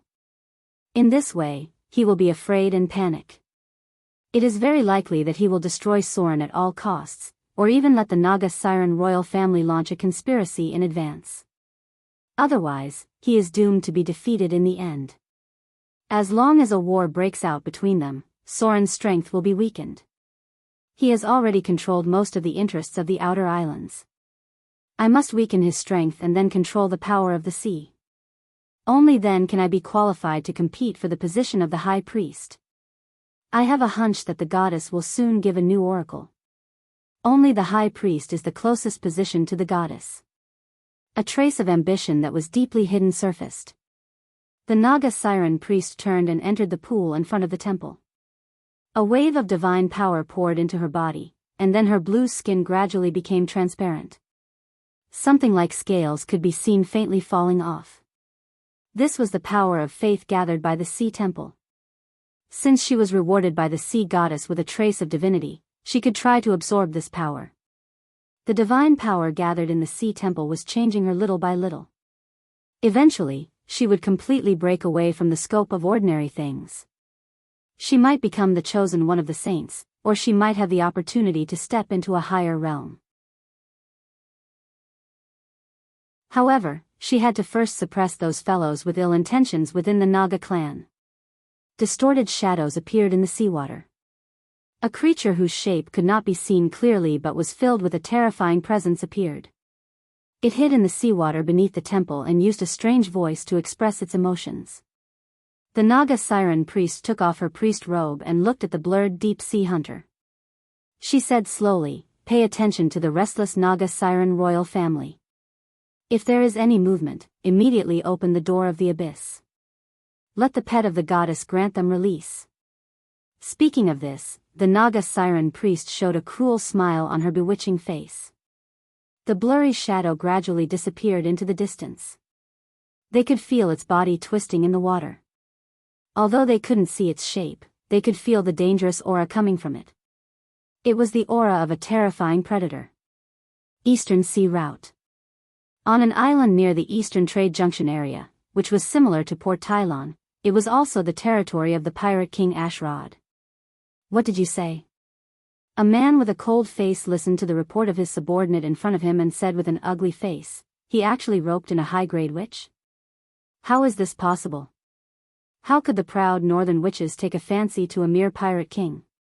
Is this the witch council preparing to intervene in the south coast? No. How can the witch council be interested in the interests of the south coast? This is the territory of the Sea Temple. Damn it. I knew it. I had to kill the throat cutter at the beginning. I didn't expect him to grow so fast. No. Immediately send someone to contact the Duchess of the Principality of Rossard. The last time she was attacked by the Sea Temple in the Outer Islands, the Duke of Red Dragon's wife suffered the greatest loss. She must also hate the throat cutter to the bone. She must not be willing to give up the interests of the Outer Islands so easily. Maybe we can try to form an alliance with her." Hearing his words, a half-Naga woman next to him who looked obviously not human hesitated and said slowly, "Your Excellency. The Duke of Red Dragon is now an enemy of the Sea Temple. If we contact her openly, it is tantamount to violating the orders of the Sea Temple. In that case, I am afraid the Sea Priest will take the opportunity to attack." The cold man frowned, looked up at her, and said slowly, "We can't care so much. If we don't fight for the help of the Duke of Red Dragon's wife, the Naga royal family will not be able to help us now. We may not be able to withstand the joint attack of the throat cutter and the high-grade witch. He already hated us when we dealt with the Swamp King. This time, with the help of the Northern Witch, he will definitely not let it go. Come. I want to write a letter to the Duke of Red Dragon's wife." The Outer Islands route. Soren did not stay in Port Tylon for too long. The Outer Islands were now his foundation. So after dealing with some things for a short time, he led the fleet back to the camp in the Outer Islands. However, this time he brought back quite a lot of people. There were 12 ocean-going ships alone. He had to thank the pirate King Ashrod. It was because Soren's men robbed his fleet that Soren was able to form such a large fleet. This time, there were quite a lot of goods transported, and more than 800 people were brought over. Half of them were slaves from the mainland. Many of these slaves used to work in the mines. For some reason, they had recently fallen into the hands of Soren. It had to be said that a group of bad guys were really efficient. Soren's current batch of slaves could easily dilute the proportion of indigenous slaves. The number of indigenous slaves could not exceed the control. Soren had to get a group of mainland slaves and then slowly turn them into townspeople. Everything could not be given for no reason. Otherwise, they would not know how to cherish and be grateful. Soren had a lot of better plans. The voyage was quite boring. The half-month-long voyage forced Soren to turn his energy to learning spells again, and at the same time, to explore the secrets of Teacher Gloria. With a high-grade witch as his guide, Soren's speed of learning spells was obviously much faster. Not to mention, he also had the talents of encyclopedic knowledge and sage. After learning the most commonly used part of the first circle spells, Gloria suggested that Soren should not continue to learn them. Instead, he should familiarize himself with them and increase his casting speed. In other words, she wanted Soren to do in-depth research and rely on proficiency to master the combat ability, proficiency in spellcasting. Therefore, Soren's next days were to constantly memorize spells, and then continuously cast spells after memorizing them. After using up all the spell slots, he would continue to memorize them. In this way, he would obtain the ability, proficiency in spellcasting. It was about the third day of the voyage. Soren's battle log showed a string of data belatedly, astral battle, legendary battle, in the middle of January 1676 of the New Moon era. When you went to the north to invite the witches to the Outer Islands, you accidentally encountered the Githyanki's attacking the northern tower. In this legendary event, you chose to help the northern witches deal with the Githyanki's and finally killed an adult red dragon in the battle. This event greatly improved your relationship with the Witch Council, and at the same time, spread your reputation outside the material plane. However, because the Witch Council strictly blocked the news about the astral battle, your legend only spread among the Githyanki's in the astral realm. Legend level +3, it was so late. When Soren joined the Sea Battle of the Betrayers, it was delayed for many days before he got the legend level prompt, but it was not as long as this time. He didn't know if it was because the battle was over now or because of the interplanar battle. However, Soren obviously didn't have time to think so much now. He just glanced at it and put it aside, concentrating on learning how to cast spells skillfully. With the experience of this trip to the astral realm, Soren felt part of the mystery of instant casting in advance, and at the same time, he also got a prompt of skillful casting. He was not far from success, and he could feel that he was about to master this spellcasting ability. Day by day, the days passed. When Soren led the fleet to the outer islands, someone in the camp immediately came to greet him. He didn't know when, but a lighthouse had been built near the port. At this time, it had been more than a month since Soren left, and it was already early February. According to the arrangement before Soren left, busy construction work was carried out in the camp. Even a relatively simple dock was built near the natural port. Then there was a 5-meter-wide paved road for transporting goods and passage, extending all the way to the east gate of the camp. The fleet began to be busy unloading, and a lot of materials needed to be moved down. Soren looked at the dock in front of him and walked down holding Gloria's hand. Before they set foot on land, Vivian in a white princess dress appeared in front of them. "Brother!" The little girl shouted happily, and then directly jumped into Soren's arms. P.S. The outline has been sorted out. Starting tomorrow, 2 chapters will be resumed.